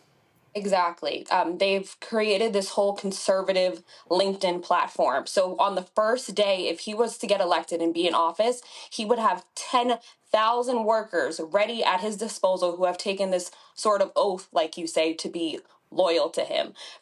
The first time around in 2016, he didn't have this because they didn't think he was going to win. A lot of conservatives didn't take him seriously. So this time around, he has the plan, he has the playbook, he's ready to go. As far as the DOJ and what he wants to do there's so many things. I mean, Donald Trump has said at his rallies multiple times he wants to give officers complete federal immunity from prosecution. And we've seen, police brutality in these most recent months with Sonia Massey's killing. We've seen it with George Floyd, which they're still trying to pass the George Floyd Policing Act. We could forget about that if he's elected. The second huge major part of his plan with the DOJ is weaponizing them to do mass deportations. They want to round up 30 million people. Some of them they want to put in camps. Some of them they want to send back to their home countries. That's not what the Justice Department is supposed to be used for. And the third one is he wants to dismantle the FBI. And a lot of people don't know the FBI is mainly responsible for investigating cases that deal with race-based discrimination, assault cases, any cases where it's anything really related to police brutality. The FBI really takes a big hand in that. And he wants to get rid of that.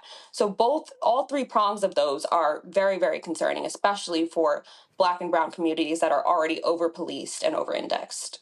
Well, again, going through this is critically important because, as you said, folk don't actually read it. That's why yesterday when I broke down how in 60 years, there have been 3 executions on the federal level, but prior to Trump, there were 3, none under Obama and Biden. Trump executed 13 people in 6 months. This man is sadistic. He is crazy. So it's about 2.5 minutes before the vice president speaks. So quickly to the panel. So first, Michael, your question for Daria, quick. Daria, thanks for coming on. Man, ask your question. I'm asking. I said quick, damn it. I'm asking the question. I don't need all that. Thank you for coming on. Good to see you. Get to your question. Comstock Act, 1873, connect the Comstock Act to the banning nationwide of contraceptives as well as pornography, because all that is connected, dealing with abortion as well. Connect those together, please. Stop rushing, Roland. Hell no! I want Dara to be able to answer, but we also want to cover the vice president's speech. Now, damn it, ask a quick question. Daria, go ahead and answer. Yes, go ahead. I'll answer this in the short way. No, you're fine. You're fine, but go ahead. All of these are really related to the privacy laws that we see, and really about how much you want the government to be in your bedroom and in your home. And over the years, that has shifted, both as we've seen with contraceptives, as we've seen with related to abortion. By the way, abortion is healthcare, talking about reproductive health and justice, again, disproportionately affecting Black and brown women in this country. And then we've seen with gay marriage. So all three of those are intertwined when we think about the right to privacy. And the Comstock Act was something that they thought of when the government was way more involved in that, when we were way more connected to like this Christian nationalism idea. And the Heritage Foundation, Project 2025, want to revert to this. Clarence Thomas also talked about it in the Dobbs decision, which is the decision that overturned Roe v. Wade. They want to repeal many of these efforts. So it's going to make it a lot harder to get access to contraceptives, to get access to abortion care and reproductive health care. Jolanda. Thanks. My very simple question: what is the scariest consequence that Black men need to be afraid of related to criminal justice with Project 2025? Honestly, I would say DJT himself has shown that he is way supportive of police officers, more so than anyone I've seen before, in terms of trying to give them a full immunity. The reason why we have body cameras is because of the efforts of many Democratic politicians throughout the years that said, we need to get this stuff on camera. We have to see it. We have to believe it. The instances like George Floyd being recorded, the instances of Sonia Massey, we even have, this wasn't a police case, but Ahmaud Arbery. We've seen so many time and time again, prosecutors reluctant to persecute these police officers for their killings. And it's not until, the public gets involved in this. DJT wants to eliminate that completely, which would make police officers way more emboldened. We're talking about stop and frisk on a different level that we've never seen. We're talking about illegal searches in your car. Just so many things that would embolden them to act in ways where they know that they're not going to have to answer to anyone. They're not going to have to be held accountable. So Black and brown men should be, yes. With complete immunity, effectively, they could kill us. It could all be recorded, and it doesn't matter because complete immunity means complete immunity. Would you agree with that? Complete immunity means complete immunity, period. It's a full stop. They cannot be prosecuted for it at any time. It doesn't matter how much rallying goes on. It doesn't matter how much protesting. That's it. And that's not to mention also the settlements that some of these families get that put them in positions to say, not just the police officers, but the city. The city has a duty to answer. That would eliminate everyone's accountability and liability for these terrible murders and killings. And it would just over-police a state that's already policed. So, Black and brown men obviously are the main ones incarcerated in terms of ratio and disproportionately represented in the mass incarceration system. So it's a lot to be scared about. It really is. Robert, your question, let me give you an update. So the vice president was supposed to speak at 7:45 p.m. Eastern. They've now pushed it back to 8 p.m. Eastern, but still be quick with your damn question. Robert, go. Will do. I think many people don't understand that the part of Project 2025 that talks about the deportation of upwards of 20 million people who are here undocumented, according to the document.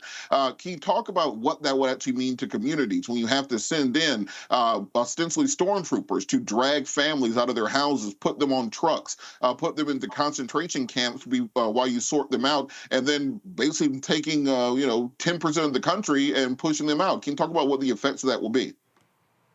Definitely. I don't know if you've ever seen Handmaid's Tale with Margaret Atwood, but it would be similar to that. It would involve these troopers in massive gear coming into communities, coming into people's homes where they have children and terrorizing them essentially and ripping them apart. There's a lot of undocumented immigrants and undocumented families that sometimes they're married to a citizen. Under this, they wouldn't care. They would come in, they would rip those families apart. There's a part where they said they would put them in camps.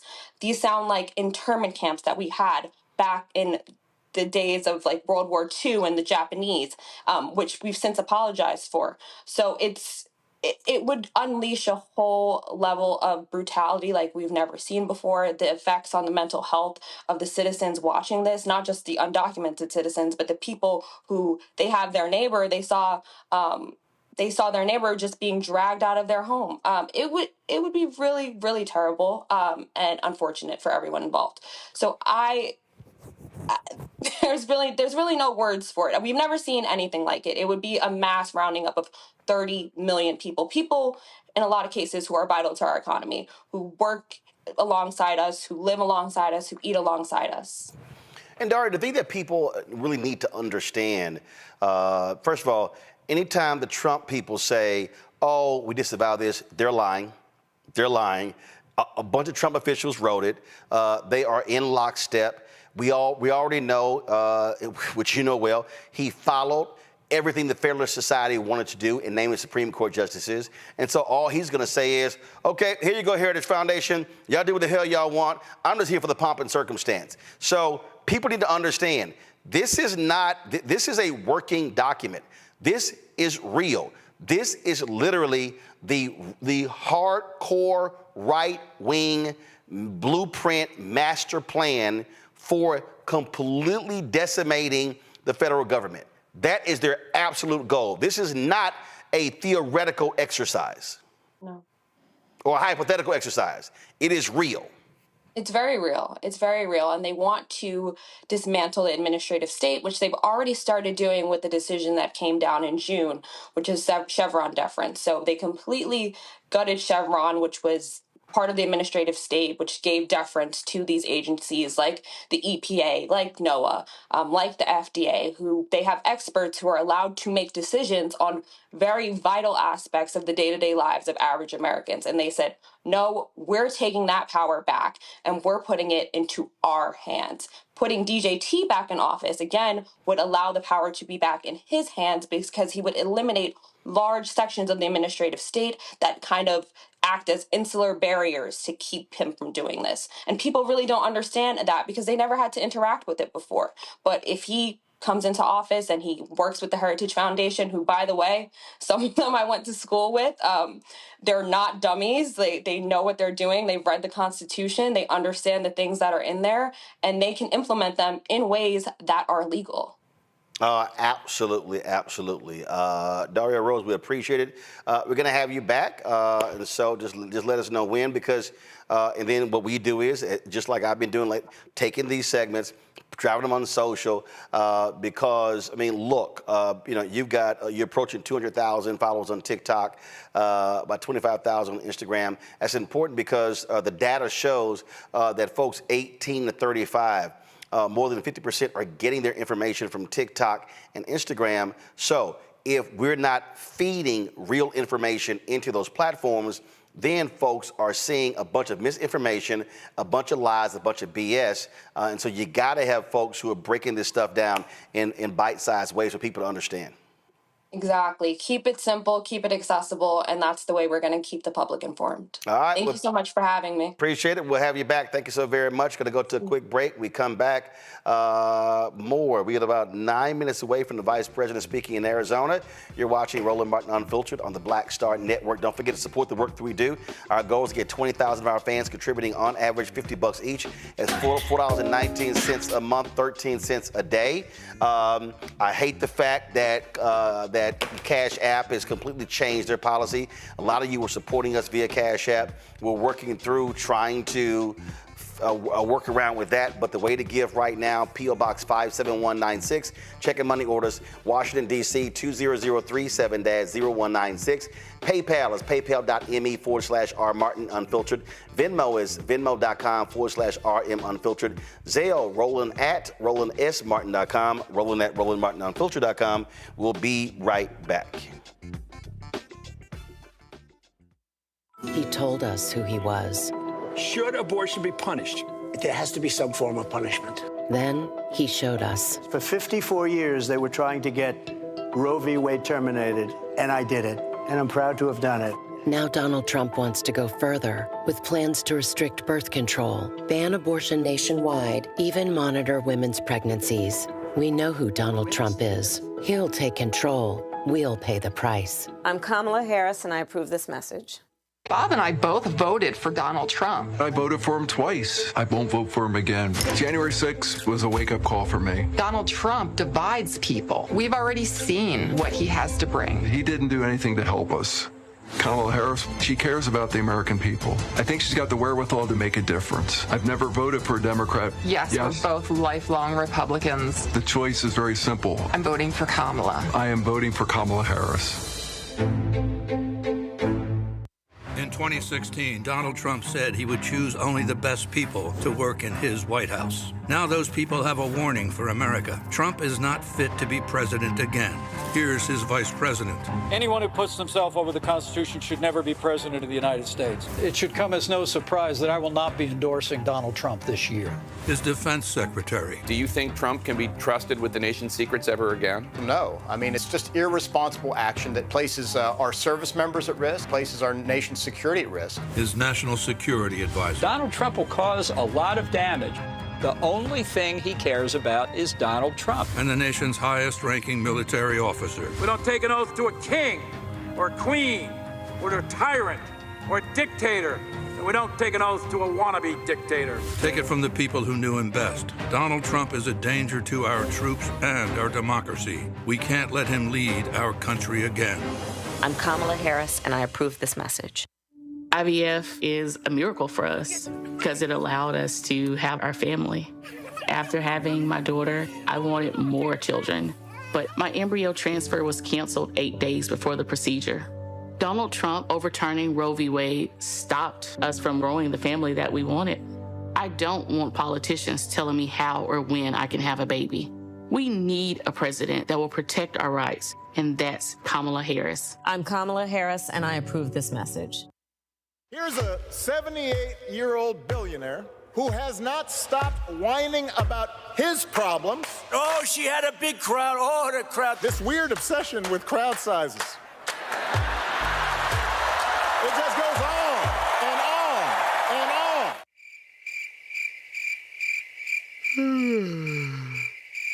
America's ready for a new chapter. We are ready for a President Kamala Harris. I'm Kamala Harris, and I approve this message. The overturning of Roe almost killed me.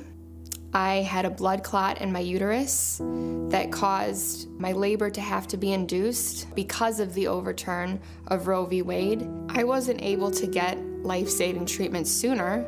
I almost died. And that's because of the decision that Donald Trump made. I was able to get Roe v. Wade terminated, and I'm proud to have done it. The doctors and nurses were afraid that if they treated me in the incorrect way, that they would be prosecuted for that. And that's appalling. Donald Trump says that women should be punished. Do you believe in punishment for abortion? There has to be some form of punishment for the woman. Yeah. I believe that women should have reproductive freedom to make the choices about their own bodies. 4 more years of Donald Trump means that women's rights will continue to be taken away one by one by one by one. This has to stop because women are dying. I'm Kamala Harris, and I approve this message. Kamala Harris has never backed down from a challenge. She put cartel members and drug traffickers behind bars, and she will secure our border. Here's her plan. Hire thousands more border agents, enforce the law and step up technology, and stop fentanyl smuggling and human trafficking. We need a leader with a real plan to fix the border, and that's Kamala Harris. I'm Kamala Harris, and I approve this message. Hello, we're the Critter Fixers. I'm Dr. Bernard Hodges. And I'm Dr. Terrence Ferguson. And you're tuned in to Roland Martin Unfiltered.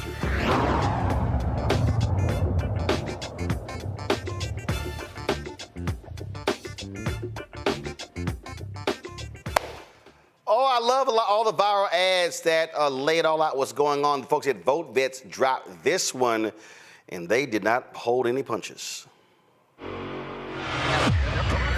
Donald Trump was commander-in-chief when he was trusted with our top-secret information on our military plans and on our enemies. Documents so highly classified that if they fell into the wrong hands, could risk American missions and end American lives. Documents he had no right to have once he left office. He showed them off to friends and tried to hide them when he got caught, where enemies could have easily accessed them. If I mishandled classified secrets the way Trump did, I'd be locked up in Leavenworth for life. He's been arrested and will be put on trial as he should be. But never again should Donald Trump be trusted with national security clearance. Never again should Donald Trump be in command of our armed forces. And never again should anyone serving our country in uniform have to salute a walking, talking national security threat like Donald Trump. Damn, that's a good one, vote vets. The Lincoln Project dropped this one about 3 hours ago against that idiot J.D. Vance. We'll check this out.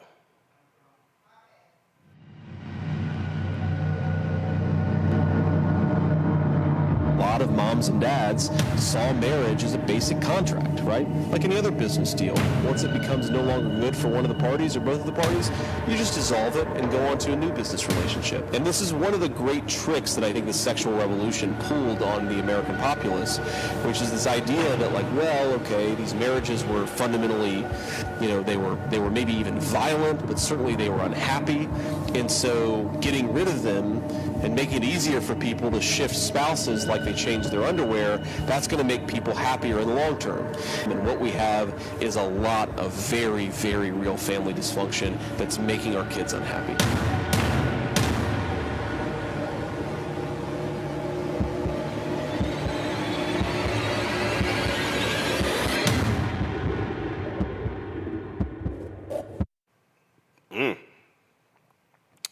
Pretty good. Pretty good. I was checking out last night another different ad, and the white dudes for Kamala dropped this one right here. Check it out. White dudes. So I think we're all pretty sick of hearing how much we suck. Every time you go online, it's the same story. We're the problem. And yeah, some white dudes are. Trump and all his MAGA buddies are out there making it worse, shouting nonsense in their stupid red hats and acting like they speak for us when they don't. All they've ever done is screw us over. But if you're not on the MAGA train, where do you go? Isn't it just swapping out one crappy option for another? Then it hit me. This isn't about picking teams. It's about who's got a plan that's gonna make life better for me and my family.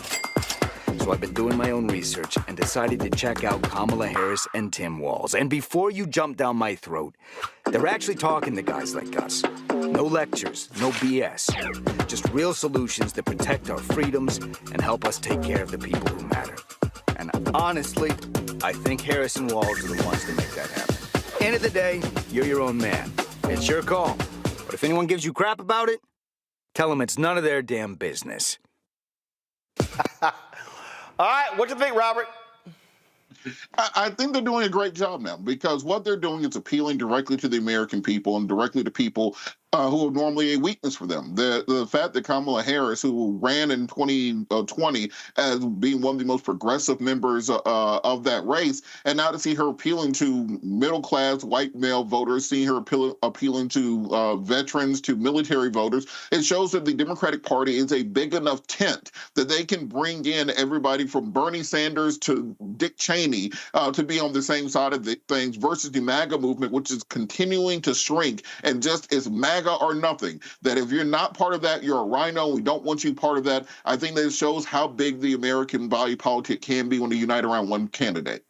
Well, I think what you also are seeing, Jolanda, a far more aggressive campaign from Vice President Kamala Harris at the top of the ticket than you saw when Biden was at the top of the ticket.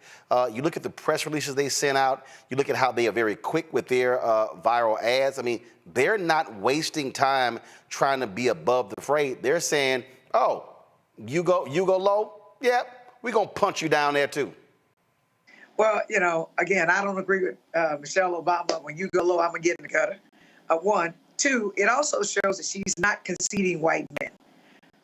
Three, I believe that the ad that we just looked at shows where white men are saying, hey, we ain't all like Donald Trump. We actually support y'all.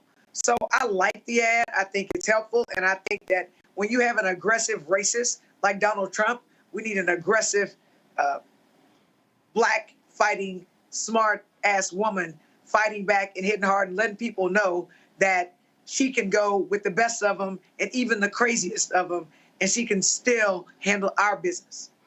And Michael, we're actually seeing it play out in North Carolina.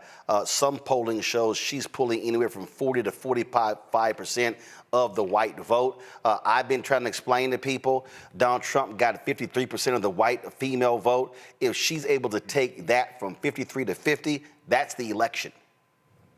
Yeah, absolutely. Governor Roy Cooper said that North Carolina is definitely winnable. These are fantastic ads coming from the Lincoln Project and Vote Vets, things like this. One ad that I want to see the campaign do, and it may come from a super PAC, may come from the campaign, is attacking this ad where you have a former Minneapolis police officer who shows Minneapolis burning after the killing of George Floyd. And he says that Kamala Harris supported the people who were setting the police department on fire, and she supported defunding the police and things like this. And what he doesn't talk about is the January 6, 2021 insurrection that Donald Trump incited and sent those domestic terrorists to the U.S. Capitol, and they assaulted 140 police officers. Okay, so I want to see an ad that really refutes this nonsense out here, because this is one of the lies that's being told. She never supported really defund the police, maybe some aspects, but never supported defund the police. She co-wrote the George Floyd Justice and Policing Act, but the Fraternal Order of Police supported the George Floyd Justice and Policing Act as well. So that's one ad that I want to see coming. You talked about what you want to actually see from these PACs. I mean, part of the issue we are still seeing is we're seeing these PACs not step up. Guys, pull up Guy Cecil's tweet that we had the other day showing what they've been spending on digital ads. And let me tell y'all something. Go to my iPad. I have sent emails to these 4 PACs 10 days ago, at least 5 emails. No, and I specifically been asking them for their black plan. No response to any of the emails. You got Future Forward, American Bridge 21st Century, sitting on millions and millions of dollars. The DSCC, the DCCC. I sent emails to the House Majority PAC, the Senate Majority PAC. The House Majority PAC responded to my email. The Senate Majority PAC has not. And I made it perfectly clear. I'm going to call these folks out. We pulled this up earlier. This is cash on hand. You see right here, House Majority PAC, $80 million. The DCCC, $92 million. Senate Majority PAC, $90 million. That's Chuck Schumer. Democracy PAC, had a great conversation with them. They are doing some work, and they are funding various initiatives regarding African Americans doing great. The SEIU PAC, $50 million. They're going to be spending the money going door to door. But look at American Bridge, $32 million. Fair Shake PAC, that's dealing with crypto, $90 million. I need to pull up what Future Forward has. But again, folks, I don't know what the hell they're spending it on. And let me tell you something. American Bridge, 21st Century, perfect example. You go to their website, they got a Google phone number. Like you can't even, Future Forward, you can't even call them. You can't even call them. And listen, they've got some black consultants who they have been working with. And when I say no response, I literally mean no response. And so Chauncey McLean with the Future Forward. When are you going to respond to an email? When are you going to explain to black-owned media, what is your black plan? Who are y'all using black-owned media? Are y'all investing in groups on the ground? Are you doing independent expenditures? Y'all, I've been asking all of these questions, and when I say they don't respond at all. At all. And so I've sent email after email after email. You've got Christy Roberts, who leads the DSCC, nothing, no response. You've got Brad Baychok with American Bridge, no response whatsoever. And so, matter of fact, so let me, there's a brother with one of the PACs. I don't know why he can't respond. I've sent, multiple emails. Let me see, hold on one second. Let me pull this up. Because, and again, my whole point is, we're now 40 days out. What are you doing? Adisu Demisi, ADDISU, last name DEMISSIE. Hey, bruh, you need to respond to an email as well. So I'm going to keep calling y'all out every day until y'all answer, where's the money for black folks? Let's go live to Douglas, Arizona. Vice President Kamala Harris is now at the podium.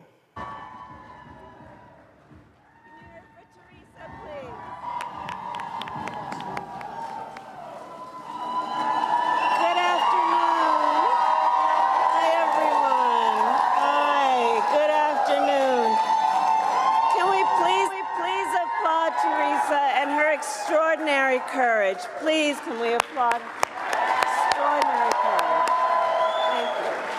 Thank you. Thank you. Thank you. Please have a seat, everyone. Thank you. It's good to be back in Arizona. It is good to be back in Arizona. Thank you all. Thank you so very much.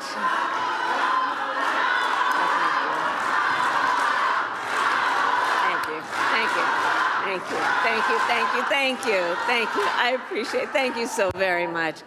I just wanted for a moment to speak about Teresa. We had some time together backstage, and I think that in moments of crisis, such as the fentanyl crisis,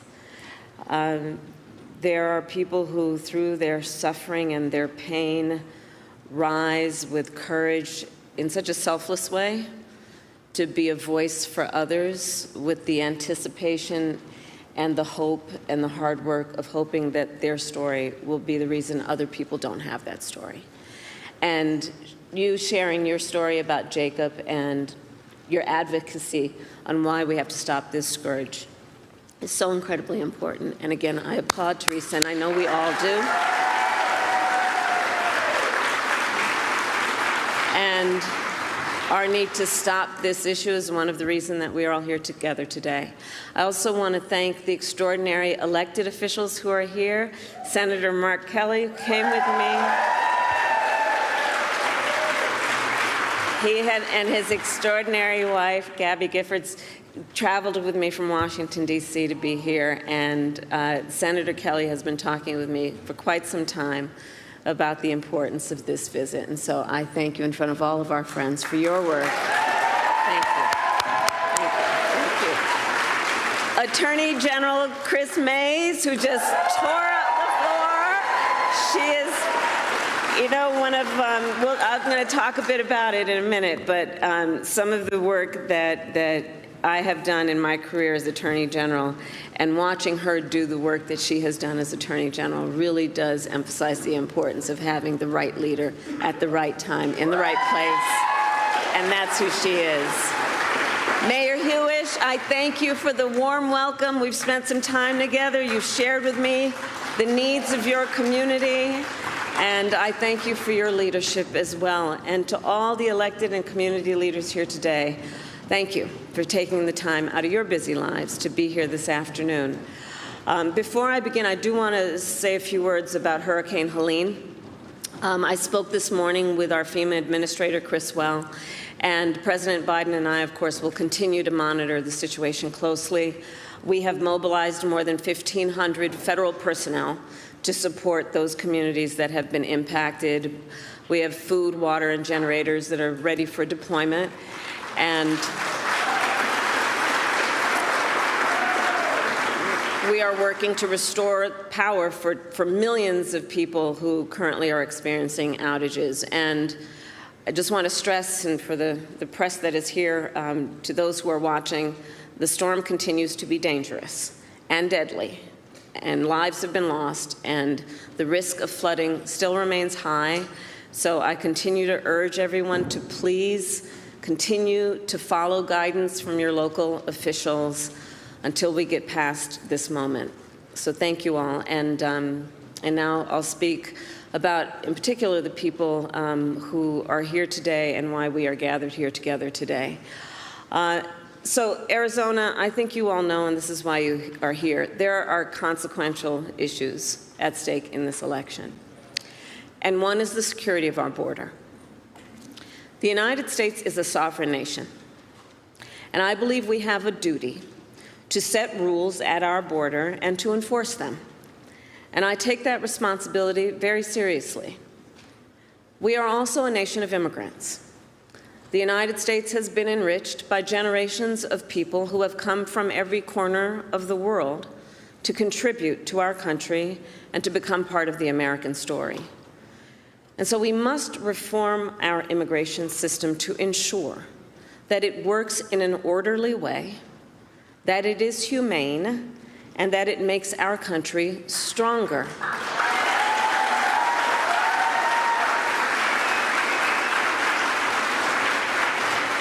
So I've just come from visiting the border and the port of entry in Douglas. I spoke with dedicated agents from Border Patrol and Customs officers who every day see the overflow of commercial traffic through the port. These men and women who work there and at other places along our southern border help keep our nation secure. And they need more resources to do their jobs, which is why we have and are in the process of investing $500 million to modernize and expand the port of entry here in Douglas.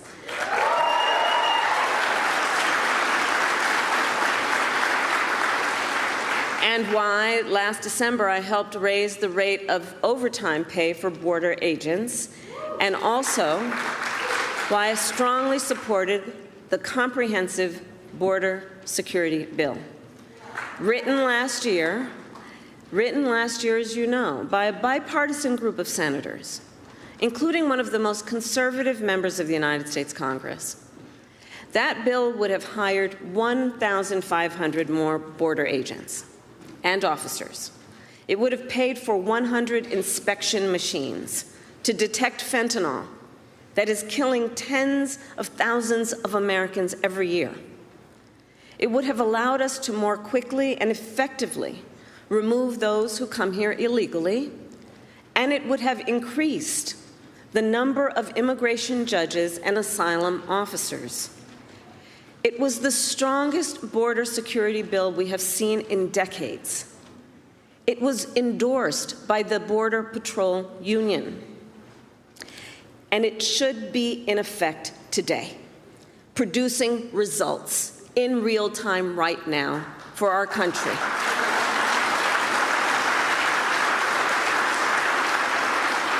But Donald Trump tanked it. He picked up the phone and called some friends in Congress and said, stop the bill. Because, you see, he prefers to run on a problem instead of fixing a problem. And the American people deserve a president who cares more about border security than playing political games and their personal political future.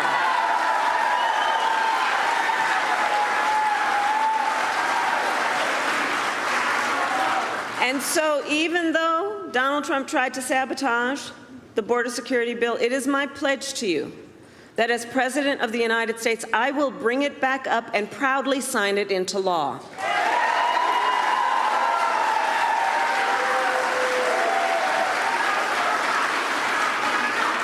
And let me say, the issue of border security is not a new issue to me. I was Attorney General of a border state for 2 terms. I saw the violence and chaos that transnational criminal organizations cause, and the heartbreak and loss from the spread of their illicit drugs. I walked through tunnels that traffickers used to smuggle contraband into the United States. I've seen tunnels with walls as smooth as the walls of your living room, complete with lighting and air conditioning, making very clear that it is about an enterprise that is making a whole lot of money in the trafficking of guns, drugs, and human beings. And my knowledge on how they work comes from the fact that I have prosecuted transnational criminal organizations who traffic in guns, drugs, and human beings.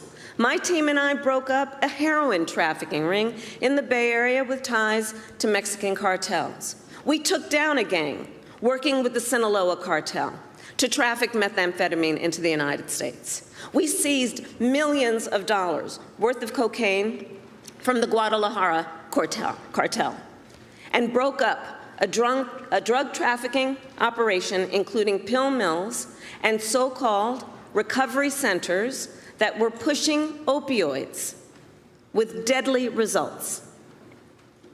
As Attorney General of California, it was 10 years ago that I brought a bipartisan group of American attorneys general and led that group to travel to Mexico City to meet with Mexican attorneys general to address this issue, and in particular, to increase intelligence sharing on gang activity, all of which allowed us to prosecute more human traffickers.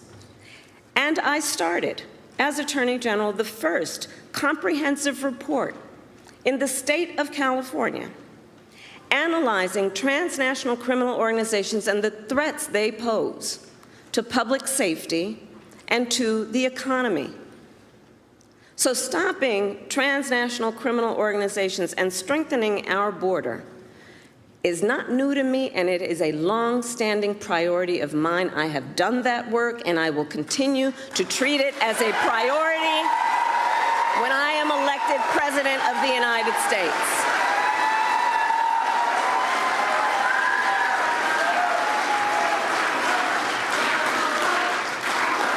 And it is my pledge to you, understanding how solutions get formed, that I will reach across the aisle and I will embrace common sense approaches and new technologies to get the job done.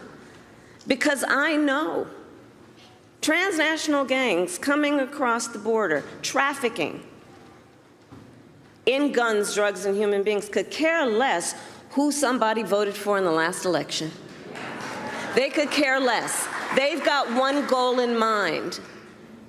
And it is therefore critically important that anybody who calls themselves a leader would work with other leaders for common sense solutions, understanding the pain and the suffering that Americans are experiencing if we don't work together to fix these problems. And look, transnational gangs, one of the things I know about them, they are always innovating. So to disrupt them, we must do the same. And that means, again, working together in real time, grounded on finding common sense approaches, not just about some rhetoric at a rally, but actually doing the work of fixing a problem.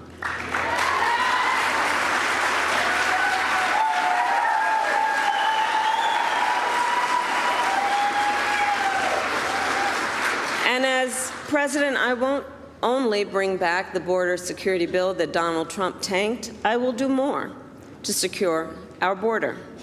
To reduce illegal border crossings, I will take further action to keep the border closed between ports of entry. Those who cross our borders unlawfully will be apprehended and removed and barred from re-entering for 5 years. We will pursue more severe criminal charges against repeat violators. And if someone does not make an asylum request at a legal point of entry and instead crosses our border unlawfully, they will be barred from receiving asylum. While we understand that many people are desperate to migrate to the United States, our system must be orderly and secure. And that is my goal. And that is my goal. Securing our border also means addressing the flow of fentanyl into our communities. Fentanyl is a scourge on our country. The nature of it as a drug is such that it is highly addictive and it is highly lethal. So much so that using it one time only can be fatal. I have met far too many families, parents, loved ones who have lost a family member, a child, to fentanyl. And their grief is heartbreaking. And the devastation caused by fentanyl is being felt from rural communities to big cities. It's impacting communities across our country, regardless of where they are geographically, politically, or any other demographic you choose to talk about. It's a scourge in our country, and we have to take it seriously. And as president, I will make it a top priority to disrupt the flow of fentanyl coming into the United States.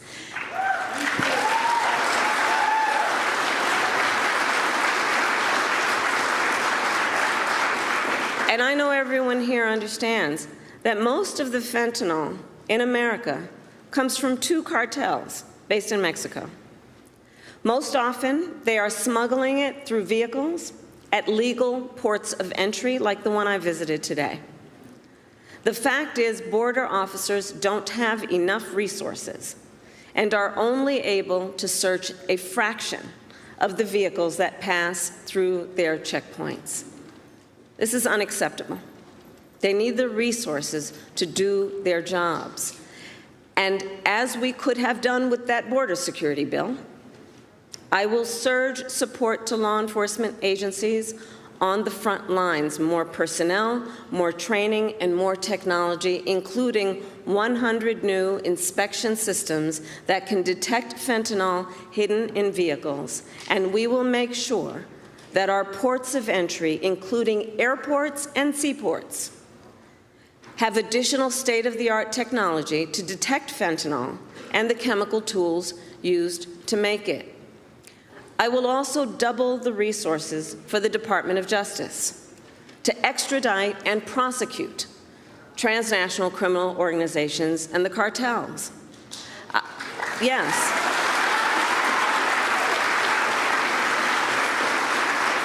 I will ensure that we target the entire global fentanyl supply chain because we must materially and sustainably disrupt the flow of illicit fentanyl coming into our country.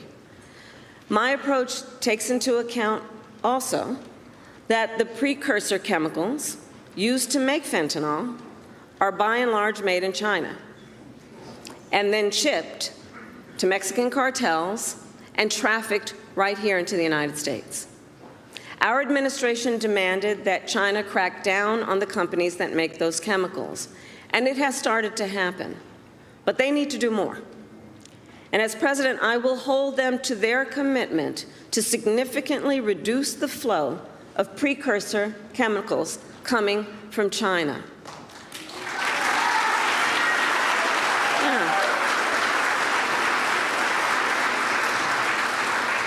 And all of this to say, we must tackle this issue from every angle, because our highest charge must be to protect the lives of our people.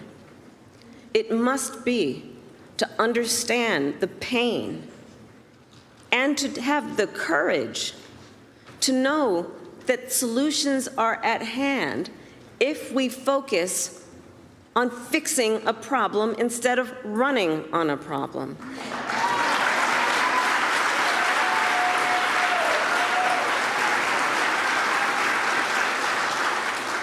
And on this issue, writ large, we must ensure that our country remains strong and competitive, which includes fixing our broken immigration system. And let me be clear, I reject the false choice. I reject the false choice that suggests we must either choose between securing our border or creating a system of immigration that is safe, orderly, and humane. We can and we must do both. We must do both.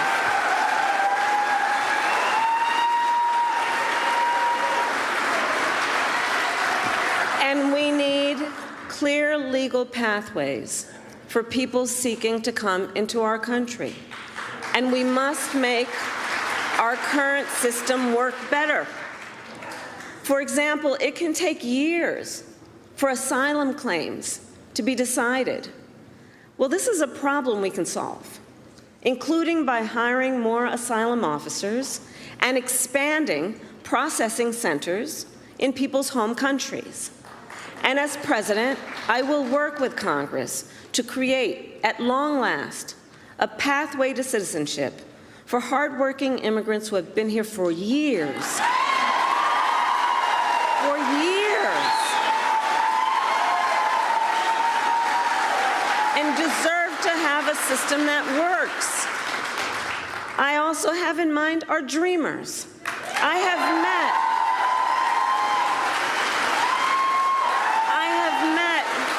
with so many of our dreamers throughout my career. They who have grown up in the United States, were educated here, pay taxes here, serve in our military, and contribute to our communities every day. They are American in every way. But still, they do not have an earned pathway to citizenship. And this problem has gone unsolved at this point now for decades. The same goes for farm workers, who ensure that we have food on our tables and who sustain our agricultural industry. And they too have been in legal limbo for years because politicians have refused to come together to fix our broken immigration system. Well, as president, I will put politics aside to fix our immigration system and find solutions to problems which have persisted for far too long. For far too long, we have all known this is not working as it can and as it should. And so, as I said at the beginning, these issues are highly consequential for our nation. And the contrast in this election is clear. It is a choice between common sense solutions and the same old political games. In the 4 years that Donald Trump was president, he did nothing to fix our broken immigration system. He did not solve the shortage of immigration judges. He did not solve the shortage of border agents.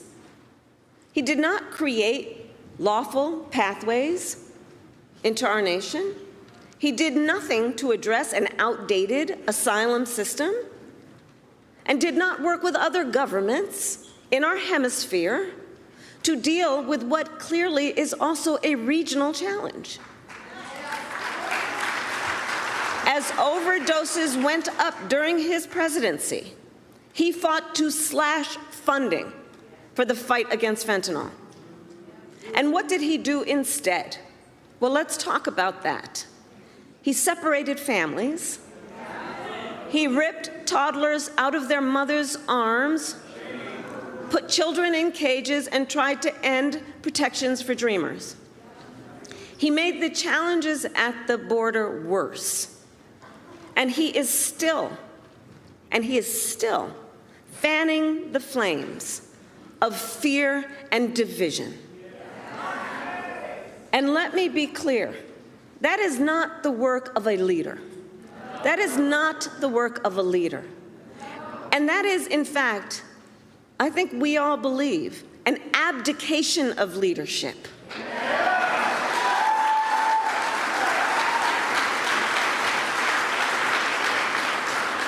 And so, on behalf of all across our nation who want to see these problems solved, I say we cannot accept Donald Trump's failure to lead. We should not permit scapegoating instead of solutions. And let's see what's happening. Let's not permit scapegoating instead of solutions, or rhetoric instead of results. As your president, I will protect our nation's sovereignty, secure our border, and work to fix our broken system of immigration. And I will partner with Democrats, Republicans, and independents to do it.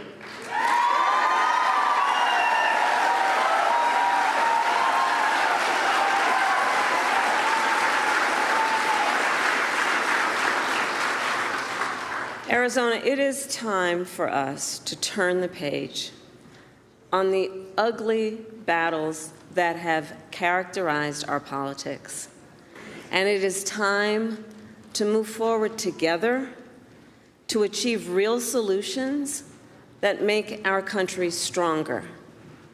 And I know we can get this done. I know we have the will. I know we have the courage. I know the solutions are at hand, and I know we are ready. And so with all of that, I say thank you. May God bless you, and may God bless the United States of America. Thank you all.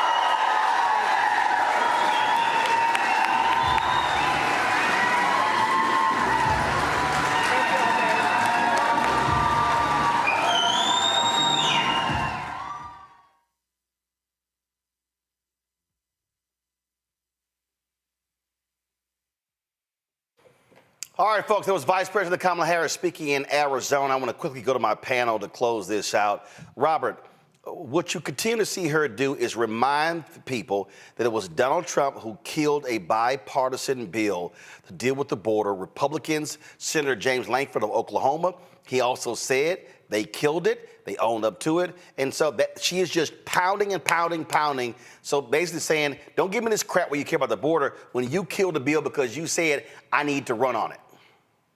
You're absolutely correct. This is a clear attempt to attract those swing voters, those immigration voters. After the issue of abortion, immigration is very high on every poll on what people care about: immigration, economy, individual liberty. So she's trying to put to rest some of those fears that people have about being, quote unquote, soft on immigration. It was a very hawkish speech. It was very much a return to Obama 2008 almost immigration policies. And I think she tried to come off very forcefully on this. She could have actually dug even deeper and talk about the fact that for the last 25 years, Republicans have killed every single immigration bill. You can talk about the fact that Donald Trump had to pay $1.5 million for hiring illegal immigrants to work at his resorts. So I think Democrats are going to go on the offensive on immigration this last 30-plus days until Election Day and take away one of Donald Trump's primary strengths. Absolutely. Jelana, you're there in Texas. You're a Texas state representative. You've got Governor Greg Abbott, who's wasted billions of dollars of taxpayer money in Texas. He spent millions flying migrants across the country as well. And all these folks, they talk loud. But the reality is they don't want to really confront the problem. And he stands solidly with Donald Trump by ignoring that particular bill. Shame on all of them. You're on mute. Well, I'm sorry. What I thought the vice president did brilliantly was she explained how she understands about immigration, how she knows how they smuggle people and products into the country, and how she can fix it, because if you don't know what the problem is, then you can't fix it. She reminded us that when he was president, he had these same problems and fentanyl deaths went up. I know that fentanyl is a really big problem, especially in these border states, especially with people who don't look like us. I'll just say that. So I think she's hitting on voters that she needs to get on her side and take from Donald Trump. I thought she was brilliant when she talked about the broken asylum system. Now, and I'll say this quickly, this, Roland, you had Judge Hughes on here when they were trying to take her off the ballot here in Houston. And she's a former immigration judge. So I actually called her while I was listening to the vice president and said, hey, how long does it take for the asylum cases? She said it took 6 to 10 years from the time you come into this country until the time you actually see a judge. So you're here without asylum and you're working, and then you could be kicked out and you've had kids born here. She came up with common sense ideas to fix that system, and I thought Vice President Harris did that. So I think she was strong. I think she spoke exactly to the issues that she needs to speak to in Arizona. And I think that she's going to be a pleasant surprise for us she's going to do remarkably well in Arizona. What you're dealing with, Michael, here, this is a photo that she posted on her page here. I'm on my way back to Arizona for official briefings on the latest work to secure the southern border and operations to stop the flow of illegal fentanyl into our country. Michael, Republicans keep talking about fentanyl, but you heard her say it. She laid out how it actually is coming into the country. You know, so all these people, they love, oh, no, it's killing. She's like, no, this is actually how it's coming in. And you've had these massive fentanyl drug busts, and they go, see, it's failing. And they're like, no, actually, if it's a bust, it's actually working. Right. Absolutely. Well, she knows what she's talking about because she was State's Attorney General for the state of California, going after transnational organizations like this.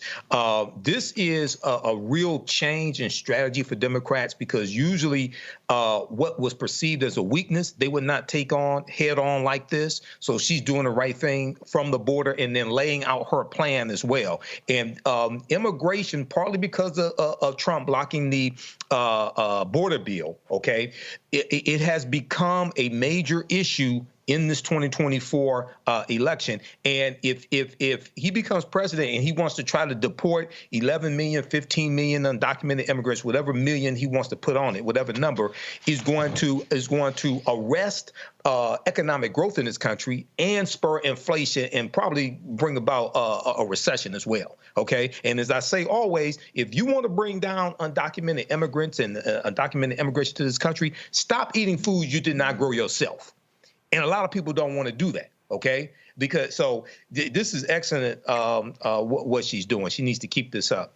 All right, then, Jolanda and Michael, we appreciate it. I think Robert as well. Folks, today in Philadelphia, Reverend Al Sharpton and the Exonerated Five actually took time out to hit a couple of places there. Our cameras, our Black Star Network cameras were there in Philadelphia to record that. And so we want to just share some of what we heard. You had the Exonerated Five, you had Reverend Al Sharpton, you had State Senator Vincent Hughes, Pennsylvania State Senator Vincent Hughes as well. So let's just play some of what took place on today's bus tour in Philadelphia.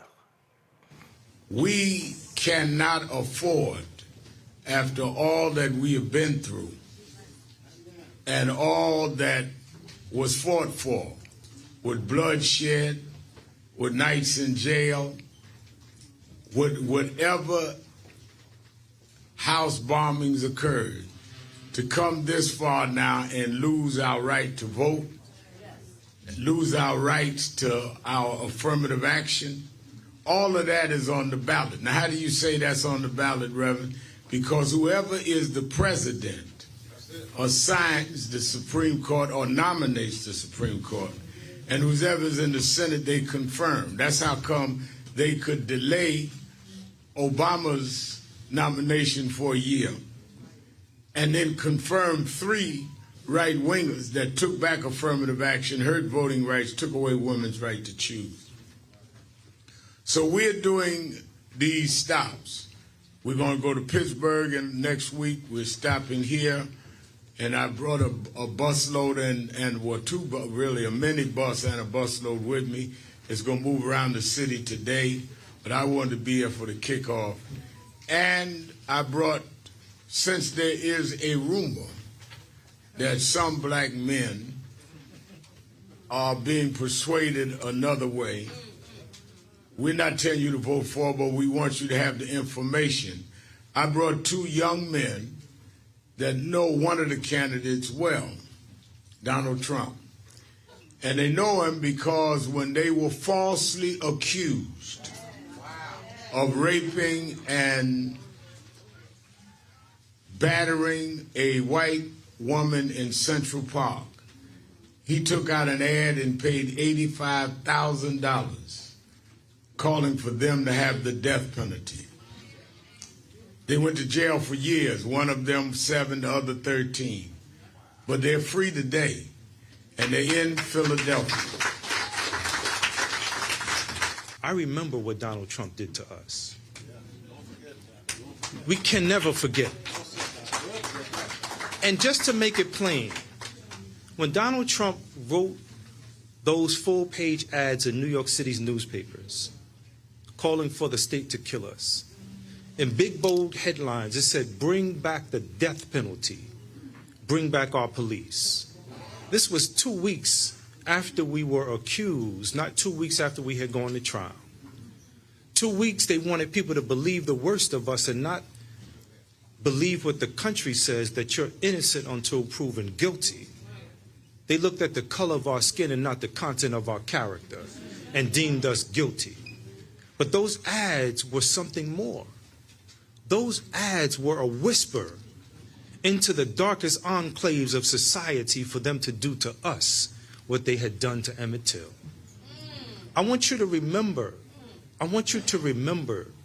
they put our phone numbers, our addresses, all of that stuff was inside New York City's newspapers. People could just show up at our door. And if you remember what they did to Emmett Till, they showed up at his door, drug him from his bed, beat him to death. And then they tied a cotton gin around his neck and put him in the bottom of the river. Imagine if Corey didn't survive. We could have all, if Corey didn't survive, we would have all been rolling around as if we were mistakes, hiding in plain sight, never realizing the true potential that we are our ancestors' wildest dreams. We were built for times like this. So we raise our daughters to be strong. We raise our daughters to be loving, right? Loving and empathy. That laughter that you see from her, that's real. That's real, Dad. That's real. My wife and I have had the blessings to be up close and personal, okay, with her. That's not fake.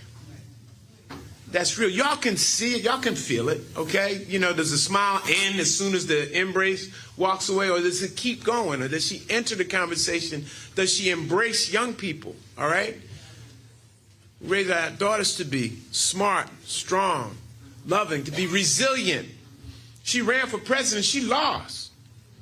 It started off on a high. Y'all remember that? It started off on a big high. Raised $20 million as soon as she launched her campaign, but then things just didn't work out. I believe there's a sermon there as well, all right? I mean, come on. Things just didn't work out, and so she had to step back.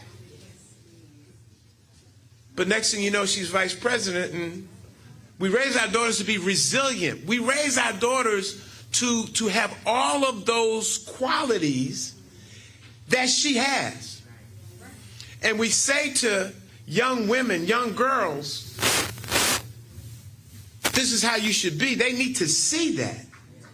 There it is. Now you compare that to him. He has none of those qualities at all. So to the men especially, but to everyone, but to the men especially, think about the message we communicate to our daughters who are paying attention to what we do, what we say, how we behave. Will you say, Daddy, you say we should do this, this, this, and this, and this. Isn't that what? And you say, Daddy, we should not whine or complain, but dust yourself off and get back in it and fight some more to get what it is that you want to get. But he's always crying, Daddy. He's always, everything else with him is someone else's fault. Okay? Think about that as we enter into this space. Those of us who've been around for a while, and I really will finish here. Those of us who've been around for a while remember 1984 with Reverend Jackson. Remember that journey. We remember 1984. We remember 1988 when after Super Tuesday, he was leading in the polls, and the cover of Time magazine was, what does Jesse want? I have it. I still have it, so I'm not making that up. Newsweek, Jesse Jackson, president? Okay. all of this moment that we're in right now is a manifestation of that. It is all of that growth, all of that transformation, all of that strength of us as a people, asserting ourselves to this moment. We can do this, family. We can do this. Somebody just said, yes, we can. Yes, we can. We can do this, family. We can get this accomplished, this mission. We know what the mission is. Let's go out and do this. Let's go out and do this. Let's get this done. Thank you all very much. All right, folks, that is it for us. Let me say this here. Tomorrow, I'm going to be in Cincinnati. Give me 1 second. I'll be in Cincinnati tomorrow for the STEMI Awards, the 6th Annual STEMI Awards. And so look forward to being there. And, of course, be back in the saddle here on Monday. On Tuesday, we have our special coverage, the vice presidential debate between Senator J.D. Vance, the Republican, and Minnesota Governor Tim Walz, the Democrat. Will be live, actually. We're going to go live at 7:30 p.m., okay? So that's going to be on Tuesday. We'll go live at 7:30 p.m. The debate's at 9 p.m. Then we have our pre- and post-analysis of the debate as well. So look forward to a great conversation here in studio. All the folks on YouTube, y'all should be hitting the like button, y'all. So we should easily be at 2,000 likes. I don't know what the problem is. So before I finish, y'all heard me hit the like button. If y'all want to support the show, please do so. Please join our Bring the Fuck fan club. Your dollars make it possible for us to do the work that we do. We're going to be coming up. We're going to do a tour through the Black Belt in North Carolina. We're organizing dates in Milwaukee, organizing dates in Georgia, as well as Michigan and possibly Philadelphia when it comes to this election. So look forward to taking the show on the road. Hashtag Rolling with Roland. We ready to go. And so you can support our work. Send your check and money order to P.O. Box 57196, Washington, D.C., 20037-0196. PayPal is paypal.me/rmartinunfiltered. Venmo is venmo.com/rmunfiltered. Zelle, Roland at RolandSMartin.com.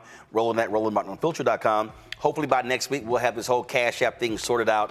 It's a huge headache, but they've changed their rules. They're capping daily transactions, so we got to deal with that. Also, download the Black Star Network app, Apple phone, Android phone, Apple TV, Android TV, Roku, Amazon Fire TV, Xbox One, Samsung Smart TV. Be sure to get a copy of my book, White Fear, How the Browning of America is Making White Folks Lose Their Minds. Available on bookstores nationwide. Download the audio version on Audible. And also, we want to see our prayers for the folks impacted by Hurricane Helene. Folks in Florida, in North Carolina, there's massive flooding in North Carolina, Georgia as well. So rain is all across the eastern seaboard. So please pray for the families. Again, up to 40 people have died already as a result of Hurricane Helene. Folks, that's it. I'll see you guys on Monday. Holla!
Roland.